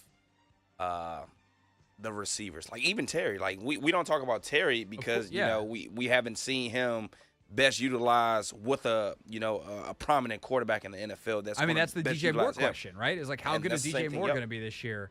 Now that he's got a more adept quarterback than Justin Fields. Mm-hmm. How is Stephon Diggs going to be with CJ Stroud? I mean, obviously he's had Josh Allen, but does he mega fall off? And we realize, maybe it was a little more inflated by Josh Allen. Who else is like that? I mean, Amari Cooper is a guy that I still think is tremendous. He produces no matter what. Yeah. So there's a lot of options down the way that you go. I don't know. They had a better, Calvin Ridley. Yeah. Nasty. How good's D-Hop still? I think Garrett Wilson, he's the guy that we all should be watching out for. And with Aaron Rodgers, man. That's a great call. If there's a guy that's most likely to break in to this next year, it's probably Garrett Wilson. That's a great call. All right. Those are our makeshift receiver rankings on the heels of the Justin Jefferson contract. What else happened this weekend? We answer that question next, and then we are back to the Caitlin Clark discussion at 6 p.m. All of it, every single facet of it. We're going to hit it all in the 6 o'clock hour. It's the Hoffman Show. We're on the Team 980, and we're always live on the free Odyssey app.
It's the Hoffman Show. We're on the Team 980. We're always live as well on the free Odyssey app. We're streaming live on YouTube at the Team 980. Back to the Caitlin Clark discourse and discussion at the top of the hour, including your phone calls at 301-230-0980. Anthony, how was your weekend? It's time for What Else Happened This Weekend, brought to you by no one. But yeah, how was your weekend? I feel like, outside of the W stuff that went on, it was a fairly light sports weekend. From what I can remember, there was a couple of important things that happened. I don't know. My weekend was distracted. So, what was your weekend like? It was actually very chill. I didn't do too much. I stayed in the crib. Definitely watched some boxing. Deontay Wilder, I think, fought his last fight. I think it should be his last fight. I'm sure he very much values your opinion. I'm just saying, like, he's lost like 4 of his last. He's lost his last 4 fights, as a professional. So I don't really know what else he could really be fighting for. Probably to win one. You can't go out on a four loss streak. I think it's a sign, though. Find someone crappy to beat up on, bro. Get you a win and then get the hell out of there. Get you one more paycheck and see ya. Those Tyson Fury beatdowns, I really think took a toll out of him, and he hasn't really, gotten back to, who we've known him for. And to be honest, I wouldn't even put him in a box as a boxer. I just think he's a puncher. And, if he's not able to get off his right hand, I don't really think you should really be in the ring, to be honest. Like, you haven't shown over the course of your career your ability to, dodge punches, be able to use the jab. I just don't really see, what else he has to, gain from being in the boxing ring. He's 37. He has kids. He has a lot of kids, actually. But Craig, he's also just made so much money over his lifetime. You'd hope that he's made enough. But that's why guys keep coming back. If someone's like, hey, one more, and you got X million of dollars, that's the thing. The fight game is because it's all on that one fight. It's not like you got a salary. Yeah. You got hopefully some endorsement deals and stuff, but yeah. So outside of that, I definitely watched the Caitlin Clark versus the Chicago Sky Angel Reese game. That was a good game, actually. It was a great game. They almost gave the game away. They were up 9. The Sky went on like an 8-0 run. Yep. And then I forgot who missed. It's the most undersold part of this entire Caitlin Clark conversation is like the Fever are so poorly coached. It drives me freaking insane. But we'll get to that at 6 o'clock hour. That may be a part of the discussion that I just forced us to get to. So our weekend did not go as planned. Unfortunately, the wifey has picked up a knock. Plantar fasciitis comes out of nowhere. Oh my God. Yeah. So we were supposed to be bopping around New York City, and all of a sudden she's like, I don't think I can walk. And as we're like walking through the train station, I was like, no, you sure can.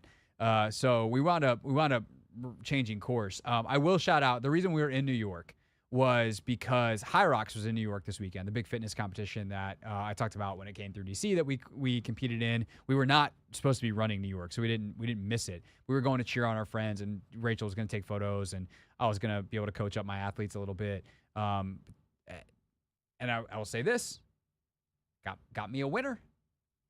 Uh-oh. My girl Kelsey came home with that #1 banner, won the women's pro division. Incredible feat. It's only her 3rd ever race. It was her 2nd ever pro race. So the different divisions, so you're like different weight class. And for the women, 75, it finishes with wall balls, 75 on the open division, 100 for the pro. And she knocked out the 100.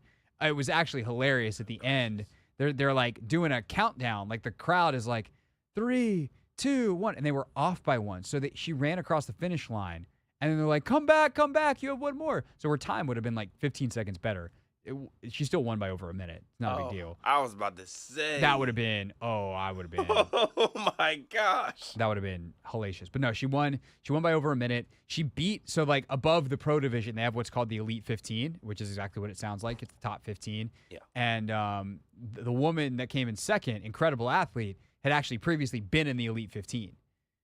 So Kelsey held it down. Incredible job.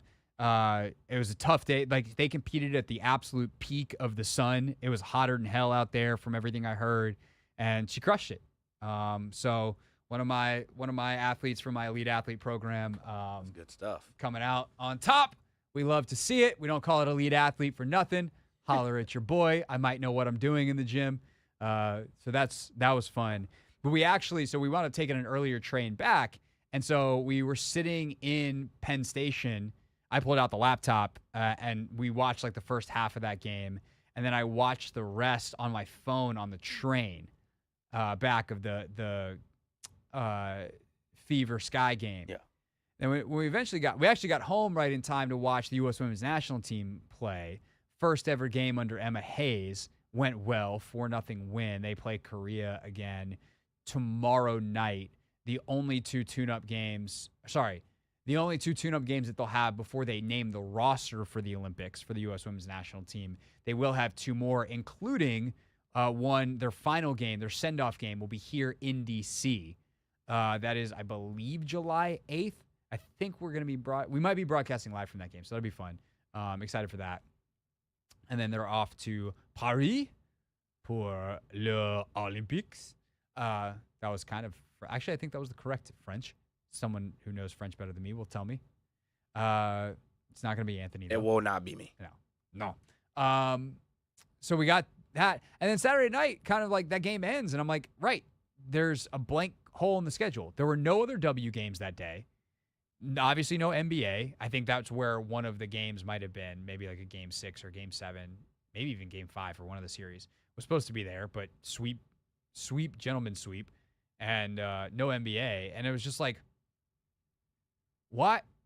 How do we have this big of a hole on the sporting schedule? Yeah.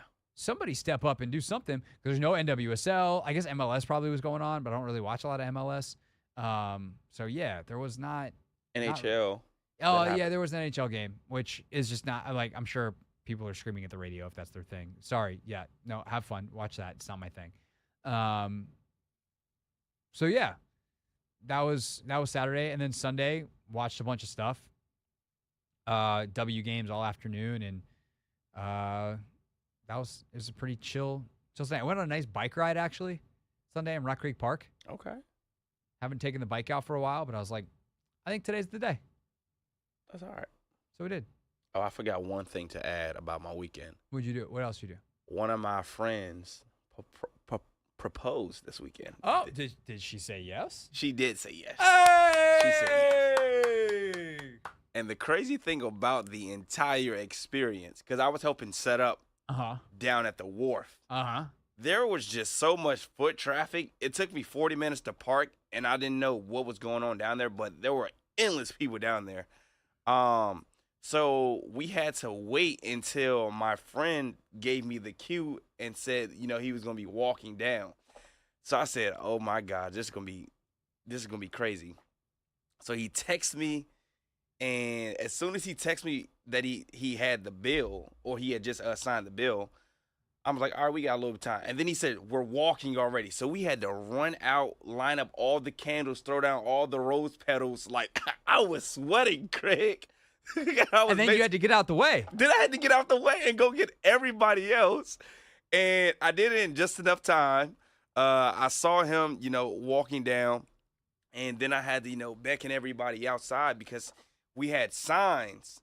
And she was supposed to basically just see, she's supposed to turn around eventually and see the question, will you be my Mrs. Jones?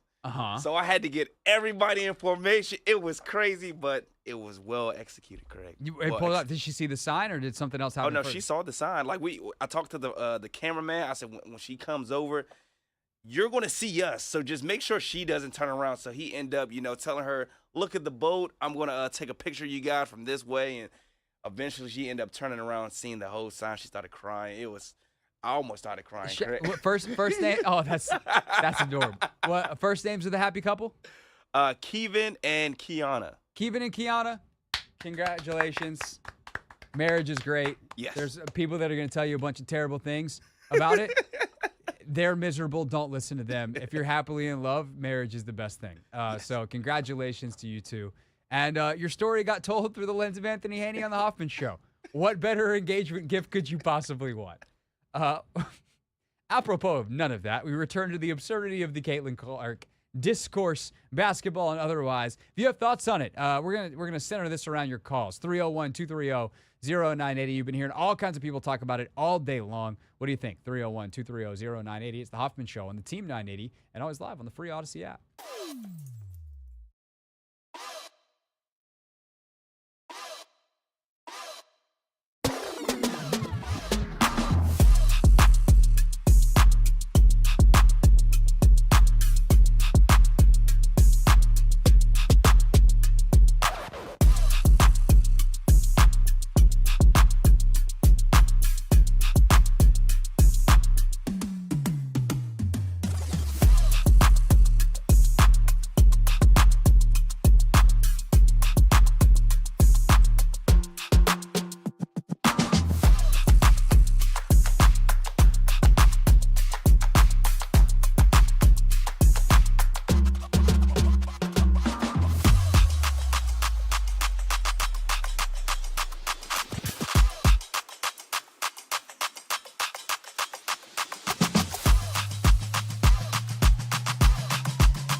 Hoffman Show. We're on the Team 980. What happened? What happened to the music? Yeah. Did my headphones just die? I was like, wait, no, I can hear my own voice. It looks to me the bed on this hour opener just wasn't that long. Oh, it's not that long. Yeah. That's my fault. That's on me. But also, you should have been paying attention. And I figuring was it out. shocked as well, though. Yeah, you were telling me information in my ear. Anyway, it's the Hoffman Show, starting abruptly the 6 o'clock hour here on the Team 980. Always live as well on the free Odyssey app. And the story of the day, if you have been paying attention to any sports media, is the either original story about Caitlin Clark and the incident that happened with Chennedy Carter in the game over the weekend, the Chicago Sky guard, who said, you, and a second word that am I allowed to say that word? So people have said it before. I'm not going to lie. Yeah. I know Doc has definitely used it a couple of times. No. I'm not going to use it. Okay. Because I don't want to risk it. Anyway, because there's a case to be made that for the shock value, she'd just be like, she said you and then pushed her. Whatever. People get it. You've seen the incident by now, whether you watched it live, whether you have seen it a million times on replay. The incident, by the way, if you did miss this, has been upgraded to a flagrant one, which is, so here's actually one, there's so much meat on this bone, so to speak, Anthony, and we took a couple of big hunks out of it earlier. But I want to talk about the professionalism level in the WNBA. And in a couple minutes, it actually goes to another larger topic, which is, or another like offshoot of this, which is in relation to our interview with WNBA Commissioner Kathy Engelbart last week. And I just think there is a general lack of professionalism in the WNBA that is going to be exposed / is being exposed. And this is what happens when leagues and teams and entities of all kinds, whether they are smaller markets or sports that traditionally don't get as much coverage or whatever, get thrust into the spotlight, is you get treated like one of the adults at the table. And being treated like an adult means you need to act like an adult. And I think step one is the referees, how bad they are, which has been a problem for years. It's not professional grade refereeing. And it's frankly embarrassing that this wasn't called a flagrant one as on the floor. And part of the reason this blows up is because there's not requisite punishment in the game. And the physicality that occasionally Clark faces is a lot, and some of it is extrajudicial. Some of it is beyond the rules. And Christy Sides, the Indiana Fever head coach, has apparently submitted a bunch of calls to the league. And this is not even saying that like there's a level of physicality that Caitlin Clark is just not used to, and she has to get used to it. It's not a foul. Like, sorry, you ain't in the Big Ten anymore, and that's part of this. And you want to know who knows that? Caitlin Clark knows that. And she's going to spend some time definitely in the weight room this offseason. If I were her, I would call, oh God, now I'm forgetting his name, but Steph Curry's trainer. And I'd be like, I'm coming to Charlotte and we're spending quality. I will pay you lots of money. And I want whatever you did when Steph was injured a couple years ago and Steph came back in like Steph Curry 2.0 MVP, we're going back to the finals mode. I want that summer or that offseason if I'm Caitlin Clark. That's what I want. You don't have to play overseas. I'm going to get plenty of money. If I want to do some media stuff, be a part of the college basketball coverage, I can. If I just want to coach, I can. If I want to do absolutely nothing and sit on my State Farm money and my Nike money and my other money, I can. And just become a better basketball player and have a big, long offseason, then she can do that. And she should spend that time in the weight room and developing other parts of her game where she's going to be able to accelerate her growth faster than a lot of other players in the history of the league because they had to go overseas for money. And she doesn't have that problem. But regardless of that, there's some of this contact and some of this stuff that is absolutely worth being called. And it's on the referees to do a better job of managing the game. And knowing that players are going to be really intense with how they defend her. And you need to be on top of it. Not that you need to call a million fouls, but like it's on referees. This is not specific to Caitlin Clark. This is not saying that she should be babied. But like part of being a referee is knowing the scouting report. And I'll use a completely opposite example. Like when Kevin Durant and James Harden were flopping for fouls a bunch of years ago, It was on the referees to eventually go, like, we're not getting away with this. Every time we watch the film back, it wasn't a foul. Quit flailing on your jump shot. We're not calling it anymore. And you know what those guys did? They stopped. Because the league was like, we're not calling this anymore. Referees, do a better job. And so it's on the W as a league, and it's on these referees to do a good job. And if there is something against any player that is above and beyond, then get the flagrant foul call right. And they didn't do that. But then you have the post-game situation, which has now become a 3-day story because Chennedy Carter, after clearly doing something vindictive and personal to Caitlin Clark, and again, it's not specific to Caitlin. This could have happened in any game. If you hip check someone like that, you're going to get asked about it post-game. The fact that as many people were paying attention has every bit to do with this Caitlin Clark. But if player A hip checks player B and player B is the other team's star, that's just a question that's going to be asked. As someone who covered sports for a long time as a beat reporter, would have been on my question list. And she gets asked, she goes, I'm not answering any Caitlin Clark questions. Well, then you shouldn't have hip checked her. Like, welcome to professional basketball. Professional basketball includes media responsibilities. I talk about this stuff in the NFL all the time.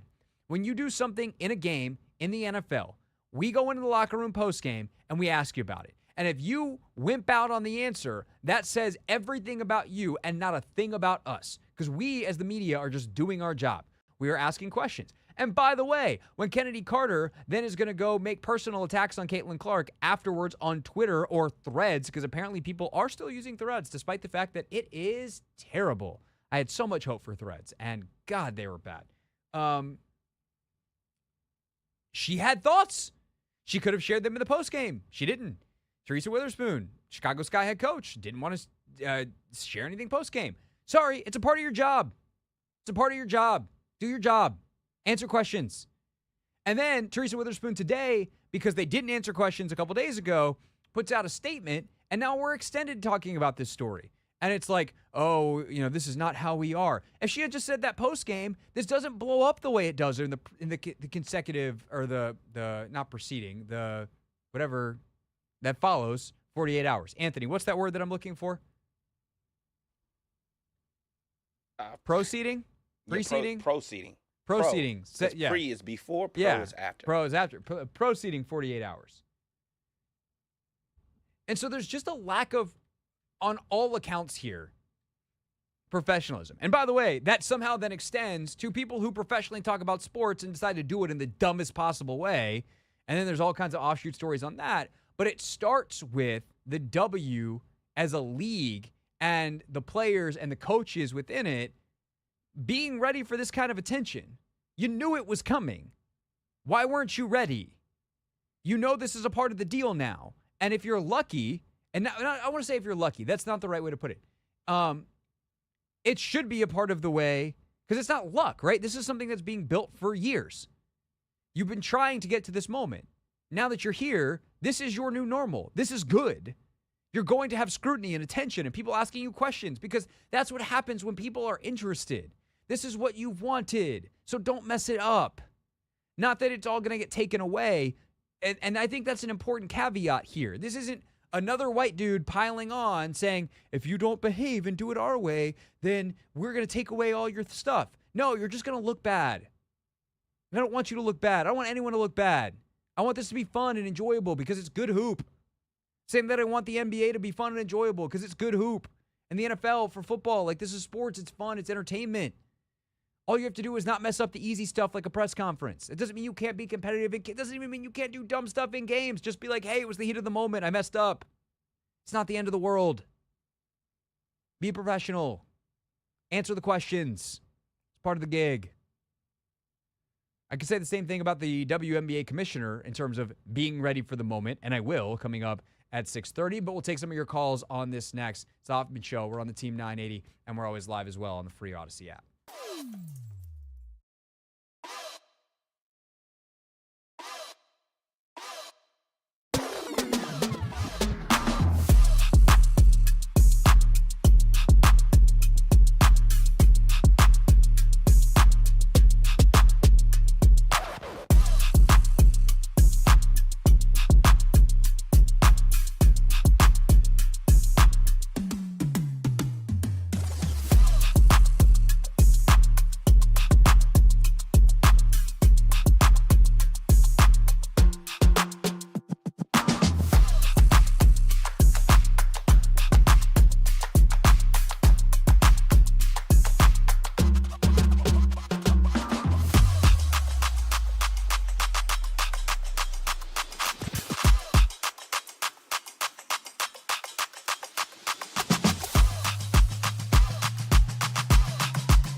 the Hoffman Show. We're on the Team 980. We're always live as well on the free Odyssey app.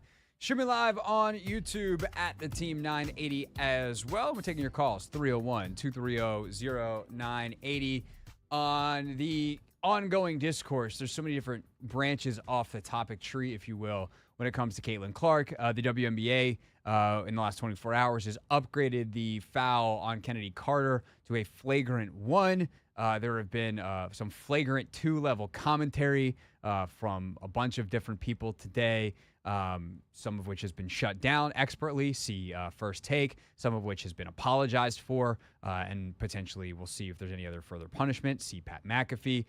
There's been some that's really smart and thoughtful as well. It's been interesting to read all of the different things, watch some of the ones that I think are good and interesting, and frustrating to see other stuff that I think is nuts. 301-230-0980. What do you make of it all? Let's go to Bill. Bill, thanks for calling. You are on the Hoffman Show. Hey, I like the way you put that, not ready for the moment. I had time to think about it for a couple of minutes here, and I think you're exactly right. The WNBA wasn't prepared for the moment.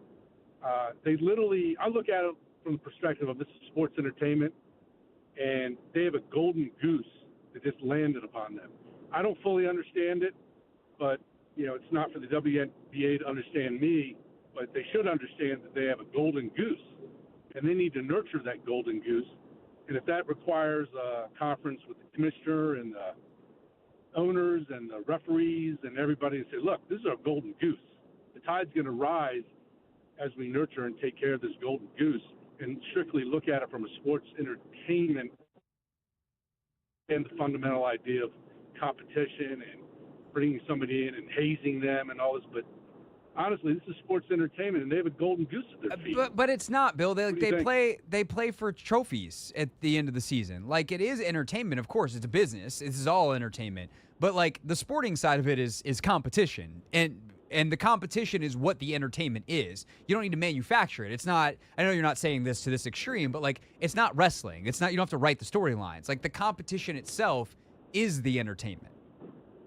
Well, I believe that I believe the skill level and competition is a selling point, but you're mistaken if you think that, some shiny trinket or trophy is the actual objective. This is about increasing to the point where they get off the subsidized welfare of the NBA. Because they already are. Like, I don't know where people get the old, like, that was true for a lot of years. And by the way, for a lot more years than the WNBA was being subsidized by the NBA, because, by the way, there's still like a minus 20, number of years here where this is going to be true. Like, a lot of teams in the league were being subsidized by other teams, mainly the Lakers and like the Celtics. Like the Milwaukee Bucks. Let's take them for example, because I just watched last weekend the documentary on Giannis that Kristen Lapis, who also produced the documentary on Caitlin Clark and Camila Cardosa and Kiki Rice, right? We had Kristen on the show, great documentarian with words and pictures, and she produced Full Court Press, and she produced this doc for Amazon called Giannis: The Marvelous Journey. Fantastic documentary on Giannis's upbringing and how he went from a relative unknown in Greece to being a lottery pick in the NBA, or 15th pick, whatever he was. I guess it's one outside the lottery, and being what he is. And in that, they talk about the early years of the Bucks. And they practiced, the Milwaukee Bucks, during Giannis's career, which is not that long, they practiced at the Archdiocese of Milwaukee. They would sometimes get booted off their practice court by the Cardinals, who wanted to play their noon pickup game. Okay, let's not pretend like the NBA's been thriving forever and that it's every team in the entire league is just printing money. No. And in fairness to Bill, I think very clearly in the late 80s, early 90s, David Stern was like, yo, we got this Jordan rules thing that they're doing to our star player. By the way, our golden goose, Nike's number one favorite player, the guy who's about to be the star in the 92 Olympics, the clear best player in the league, and a guy who plays with a style that was unseen and different and resonated with people on an undue level compared to his compadres, as magical as Magic and Bird and Isaiah and Dr. J and all of the people who laid the foundation before him were. David Stern did put his thumb on the scales and change the way the game was played to say, hey, no more killing Michael Jordan. And on that level, the WNBA has a decision to make. And I don't think what happened to Michael Jordan, like the literal, like prison yard tactics, fight style of play that the Detroit Pistons put on Michael Jordan with the Jordan rules, I don't think that's happening to Clark here, right? It's not that bad. We're talking about one cheap shot and a bunch of physical, but mostly in the lines of basketball plays here. But the W could decide that they want to loosen up their game stylistically, allow more freedom of movement. Because, by the way, for as great as Caitlin is, and she is better than everyone else here in terms of the young players. She's better than Sabrina was coming out. Pick any number one pick in the last 5 or 6 years, basically back to Asia Wilson. And she's better than, I think she's going to be better than all of them. I think Caitlin is going to be a multi-time all-star. I don't even say all-star because that's fan voting, and we know she's going to be that. She's going to be a multi-time all-W, first-team guard. Like, she's ridiculous as a player.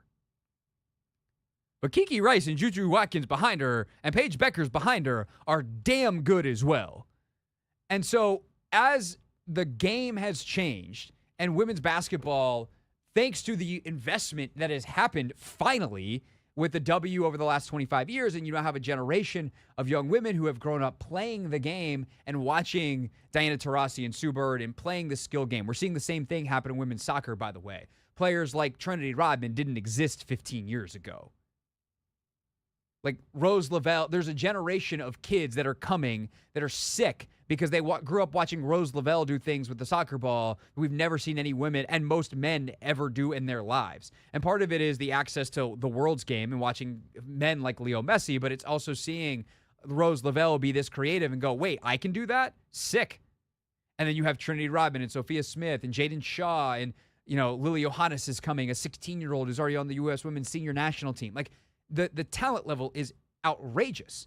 And the things that these women can do are different than what the game was for the most part. There are exceptions. Cheryl Miller was insane. I've mentioned this before. I coached at Nancy Lieberman's camp, and Nancy Lieberman at 50 was one of the best basketball players I've ever played with in my life. And I've played in some pretty decent pickup games, luckily, along the way. So there are, of course, exceptions, but generally speaking, like Clark is a generational talent. Forget the marketing side. And the game is going to be more in the way that she is playing it in the next decade. And so the league has a decision to make of whether or not they want to keep embracing what has traditionally been their kind of signature, the uber physical, bang around type of basketball that a lot of people enjoy. And a lot of the players really enjoy playing. And is, by the way, good hoop. I think this mix of physicality and skill that the W plays in 2024 is far more enjoyable than a lot of the stuff. You go back and watch like 90s basketball. The triangle offense was like revolutionary in the 90s. It looks slow, methodical, and terrible now. I mean, you look at the pace of play and the way players move, and it's, by the way, why the Fever are so bad, because their offense is reminiscent of some of that. But you go watch the Aces play and the stuff that they run, or New York play and the stuff that they run. Oh my God, it's good hoop. And it's free and it's flowing, and they were able to overcome the physicality. They deliver blows. And part of that is just the maturation of Clark's game over the course of the next 5 years. But the league can also make decisions in the same way that the NBA did in the 90s and again in the 2000s when they limited hand checking, and again in the early 2010s when they loosened up more freedom of movement rules, to say we're going to do the same thing and we're going to put points of emphasis for our referees. It's a choice. It's Caitlin Clark adjacent, but it's not Caitlin Clark proofing the league, if you will. But to me, it's a fascinating part of all of this. But you do it because you want to see better ball and you want to see a different brand and style, not because you're trying to quote unquote protect the golden goose. And are there things the league should do? Yes. Of course. At the end of the day, they're running a business, and I don't begrudge them that, and nor do I begrudge them. You know, the NFL is a good example, right? They have done things to protect quarterbacks because they realize their product and thus their marketing and thus their bottom line is better when those dudes are on the field. And so if you want to do some stuff like that, sure. But it can't just be, hey, we call this, keep an eagle eye. You can't have an extra referee come in and be like, I'm the Caitlin Clark watcher. I watch for fouls on Caitlin. No. You want to change the rules of the league because you want a different style of basketball. That's a choice you make as a league. And it applies to everyone, which could be good. I'm not saying it's a bad thing. But you can't just be like, we have to protect Caitlin. It's not how sports work. It's the Hoffman Show. We're on the Team 980. We're always live as well on the free Odyssey app. When we get back, speaking of not being prepared, Kathy Engelbert, the commissioner of the WNBA, Anthony, you're giving me a look. Is there something else that we need to do next? Is there breaking news or something? Nah, I thought we were going to do the Commanders adjacent topic, or I guess we can save it for tomorrow. I can save that for 6:45 and do two words on it. Oh, well, there's not really a whole lot to say there. Okay. But good shout. Next though, Kathy Engelbert, the commissioner of the WNBA, she came on our show last week, which we really appreciate, and I asked her about the charter program, and she bragged about it, and I thought that was odd. And then she gave another interview where it went from odd that she bragged when she was on our show to absurd. We'll connect all those dots next on the Team 980.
It's the Hoffman Show. We're on the Team 980, always live as well on the free Odyssey app.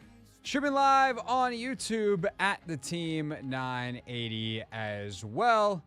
Coming up at the end of the show, a quick word on the Brandon McManus situation. Anthony and I were talking about that briefly at the last break. There's not really a whole lot to say, but we can touch on that real quick before we get out for the day. Other than that, the WNBA obviously has been in the spotlight in a way that it has not been in its history over the last 6 to 8 weeks, let's call it, leading up to the Final Four of the college season and then ultimately into the WNBA draft, where record viewership, and it's awesome for a fan of women's basketball and a fan of the sport. I've been covering it since I was in college, and we've talked on the show before. I was lucky enough when I was at Middle Tennessee State as a freshman and a sophomore to cover someone who has turned out to be a 3-time WNBA champion and is now a dear friend of mine, in Alicia Clark. Like I've been in this. I was crazy, Anthony, because I was working on some notes and things and some bullet points for the open of the show today, which, if you missed it, talked kind of the 30,000-foot view of this Caitlin Clark story. And I was writing down my own credentials, which is a weird thing to do, but I was like, I've been doing this for 10. No. Oh my God. Really? 2008, when I went to college? That's over 15 years ago. I'm old. When did that happen? How have I been doing something for 15 years? I'm not old enough. But I have been. But you are. Thanks. That hurt. Sorry. The definitive of that was a little sharp. Damn, man. Hey, look, I'm getting to that age, Craig, where I gotta just accept reality. Yeah, man. your time's coming. Your time's coming. Wait, hold on.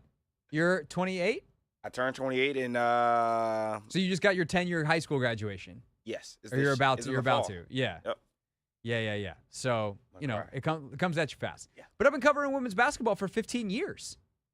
And constantly watching it going like, y'all realize this is good? Like, why don't we? And like, frankly, I'll mea culpa myself too. Like, I don't understand why I haven't watched more W games. In part because it's been hard to watch. Like during the summer, like literally it's hard to get games. And now it's more accessible than ever. The product is better than ever. It's more in the mainstream discussion than it ever has been before. And it's really great to see. And it'd be greater if the league acted like it was ready for this. And I go back to our conversation as Exhibit A here with Kathy Engelbert, who is the commissioner of the WNBA, who joined the show last week. And I'm really grateful that Kathy came on. I had a bunch of questions. She answered them. That's great. But also at the same time, there's a couple of answers, and we didn't get a chance to talk about it during the show because the Wizards ultimately named Brian Keefe their head coach, and we had to diverge a little bit on some of what we had planned. And then I was obviously out for the rest of the week. But there were some answers that I wanted to circle back on, and one in particular that became even more nuts as the week went on. And in an interview with the Associated Press, which I'm going to read in part out of the Chicago Tribune, this is the lead. The WNBA's new charter flight program still has a few expected kinks, but Commissioner Kathy Engelbert says everything should be ready after the Olympic break. It's a big Rubik's Cube, Engelbert says. So why, when I asked her about charter flights, was she so quick to brag about how amazing of a job they did? Yeah, this is a bold decision by us as we got new information about the momentum, the next round of media negotiations. This is also an Olympic year. It's a very tough footprint for our players to play so many games per week in an Olympic year where we have to break for the Olympics, but we still play 40 games. We still have an All-Star game. We have a Commissioner Cup championship coming up. So it's all related to this is the right time. We finally feel good that we're not going to jeopardize the financial viability of the league. This is very expensive. It's a bold decision, but I finally felt we were in the right place. It took us 1 week to get it up and running fully for the regular season as of last Tuesday. So 1 week. Hold on. 1 week to get it full. And I'm gonna make sure I didn't rewind. Decision, but I finally felt we were in the right place. It took us 1 week to get it up and running fully for the regular. Up and running fully, she says. Yep. Up and running fully, and then in an interview 2 days later, she says it's a Rubik's Cube, and we'll have it up by after the Olympic break in late August. I'm sorry, those two things don't go together in my book, but go ahead, continue, Commissioner. Regular season as of last Tuesday. So 1 week, and we're just excited to give the players that benefit in advance of any future collective bargaining agreement, because now we feel the economic model has been built enough. And it really is in the last month or two that we felt comfortable as we looked out at our financial position, and that we feel like this would be something we could do for the long term, Craig, because it's also not a decision you make for 1 year. Sure. You're really making it for decades when you do it. And you're hoping that your revenue build and the growth in our revenue, we've got corporate partners stepping up, our WNBA change makers like AT&T and Nike and Deloitte and CarMax and Google and U.S. Bank. So as you feel comfortable, and as we got so many calls after our draft, our historic viewership on draft, that was kind of the turning point for me, that I felt like we could sustain this, we could sustain the momentum, and therefore we could make this jump and leap financially into affording charter. It's very expensive. Oh, I would imagine. But now I feel very confident that we have an economic model and a revenue model that will fund it for the long term. That's what we did not have last year or the year before or the year before. Look, this is something I wanted for the players since I came into the league. And off she goes, blah, blah, blah, blah, blah. Here's what I don't get. When we talk about being professional, we talk about, like, being ready for the moment. When we talk about all this stuff. How are you in the middle of this and you don't understand until after the WNBA draft that this is viable? Like, am I missing something here, Anthony? Like, every single viewership record that has ever existed has been smashed by Caitlin Clark and Angel Reese and this rookie class in college basketball. And by the way, without them, you were setting records for viewership and revenue and ratings and all of the things last year. And here's the thing, Anthony. The WNBA offseason is forever. The season ends in late August, early September, depending on the year, and then the championship is decided by October. The season starts in May. May is the 5th month. October is the 10th month. You have basically half a year to figure this out. And you're going to come out on radio and brag about, it's fully up and running in a week. Why did you wait till the last second? And also then you're going to go 3 days later and 2 days later, whatever it was, and say, it'll be fully functional after the All-Star or after the Olympic break. Which one is it? And, like, what just blows my mind is these women deserve better. They deserve some people leading them with foresight. And I think the same is true, by the way, on a smaller scale with the Indiana Fever. They've known that they were going to have the number one pick in this draft, and that barring Caitlin Clark spontaneously combusting somewhere on an Iowa basketball floor, she was going to be the pick for months, like since the end of last year. For like 7 months, they've known. Whenever the lottery was, maybe it wasn't the end of last year, whenever they won the lottery, right? And their offense looks like they just are trying to figure it out now. How do you not have a plan as a basketball team of how you're going to use Clark and Aaliyah Edwards and Alyssa Smith, the number 1 and number 2 picks in the previous 2 drafts, to your number 1 pick in Caitlin Clark this year? How do you not have the right veterans in place to play with her? How are you this unprepared as a staff? And it drives me nuts because I hate seeing wasted potential. And that's what this league is just doing in spades. It's not from some babying of Clark or coddling of Clark. It's like, yo, this woman's ready to ball. And this woman, by the way, is bringing in tons of eyeballs. And so are many of her compadres. But let's be honest, the biggest numbers have her on the floor or in a Prada suit getting drafted. How are you not ready for it? What lack of foresight do you have? You don't have to do things the last second. That's not what leaders do. Leaders are prepared. And the audacity of the commissioner to come on and brag about this charter program when she knows good and well it's not going to be ready for months in full, yet she said it's ready in full in a week,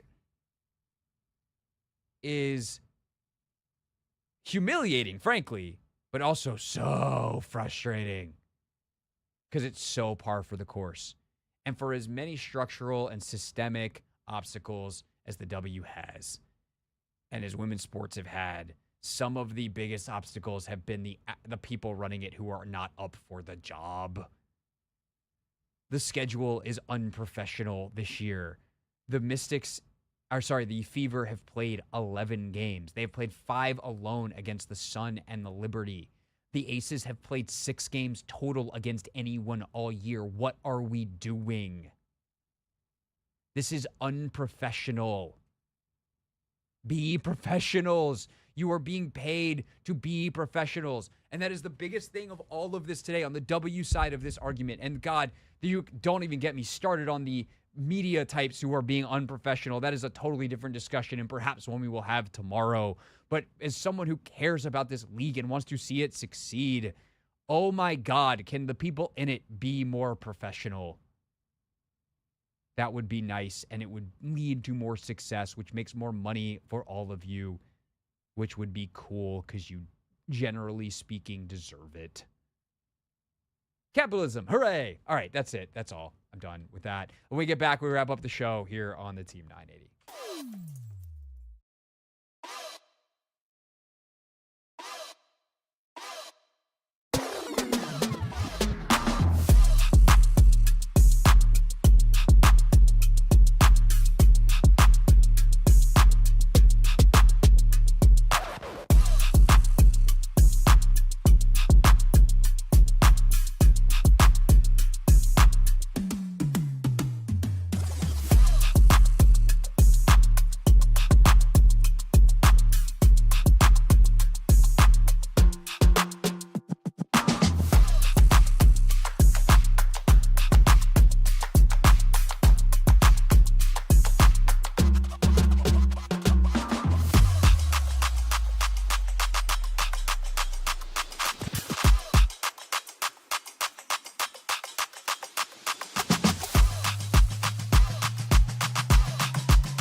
It's the Hoffman Show. We're on the Team 980. We're always live as well on the free Odyssey app, streaming live on YouTube at the Team 980, et cetera, et cetera.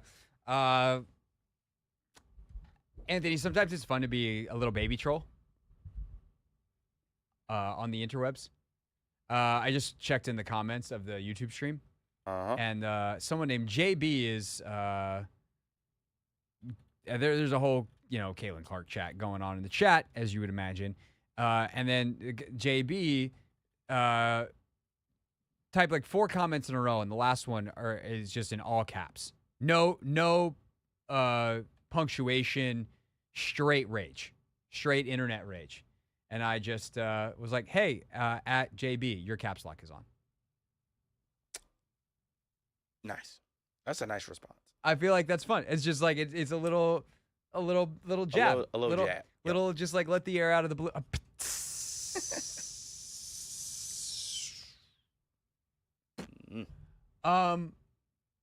OTAs on Wednesday. Commanders obviously getting back to work, and they decided over the weekend they were going to make the move. If you haven't heard, just quick. I honestly I have a lot to say on this, but also not very much at the same time. They released Brandon McManus, the kicker who was previously with the Jacksonville Jaguars. He was sued early last week by 2 women who accused him of sexually assaulting them on a team flight when he was with the Jaguars. He denies the charges through his attorney. And as I'll always say on these types of cases, women don't make this stuff up, statistically speaking, because why would they? Being at the center of this is great. They could either continue on with their lives and have had nothing bad happen to them, or they are stuck dealing with this, and eventually they get to the point that you're like, no, what? I want some accountability for this. Because often the first response of women in a case like this is they just want to keep moving on with their lives, and they realize that until there's some kind of closure, they can't. So there is, again, a whole much larger conversation about education around sexual assault and domestic violence and all sorts of issues that get lumped together as women's issues, even though most of them are caused by men, and that's a whole separate conversation. And on the very micro event of Brandon McManus and the Commanders, like, good for the Commanders. I don't think they made some moral decision here. I don't think that they're like, we believe women, and we believe specifically these women, so we're cutting Brandon McManus. He's a kicker, and he's now more of a headache than he's worth, and so they cut him, and that's the NFL. And what I do appreciate, though, is we're in a stage where they can at least do that, because previously, the owner had been accused of sexual assaulting someone, actually, on a plane. And had they cut said player, there'd be some admission there that perhaps a woman like that could be telling the truth, and that would be bad for Dan Snyder. So who knows what they would have done. And this is why all this stuff matters, is because having an owner who's not a terrible person is a good thing, because it allows you to do basically decent things like, hey, dude, you can't do that. Good luck with your legal battle. If you get, cleared, then you were a good teammate while you were here. We'll write you a letter of recommendation. But see ya. We're not dealing with this. And you move on. So that's nice. That's nice. That's really all I have to say about that, is they acted like a professional NFL team, which is not to say they took some grand moral stance. They cut a kicker who is getting sued for something that they don't want to have to answer questions about. Good job, Commanders. You acted like pros. Real things. We're not going to be so this year. Real people. 5 and 11, not very good. Said into real microphones. The culture is actually damn good. Oh, there's so much good sound from the weekend. We only have time for so much. We'll stay on topic for today. Tomorrow, I got to get into some of the Champions League broadcasts. Basically, CBS has the closest thing to Inside the NBA that exists, and it's Kate Abdo and company on the Premier League or the Champions League show. They're nuts, and there's some funny stuff that happened this weekend on that show. But I want to play Monica McNutt ending Stephen A's morning in a way. I mean, they kept talking because they always keep talking, but she shut him up for a second, and good. All right. Who talks about the WNBA? Who talks about women? Who talk about women's sports more than First Take? Stephen A., respectfully, with your platform, you could have been doing this 3 years ago if you wanted to. Wow. All right, we got to go. You guys. So did you say that you're my shows? guy, but who does more than Stephen us? A., I'm talking to you. I'm talking to you. Wow. Don't do that. I'm talking to you about the power that you have. Okay. I'm talking to you. Okay. All right, let's. You're my guy, but I'm talking to you. I got it. Guys, I really appreciate you're my girl, but you've missed a lot of episodes of First Take. You missed a lot. Stephen A., 3 years ago, you would not talk about the W at this level. Don't do that. Guys. What we have there She was on him. is called accountability. Ask dumb questions, get dumb answers. Play stupid games, win stupid prizes. That actually should be the First Take motto. We'll see you tomorrow.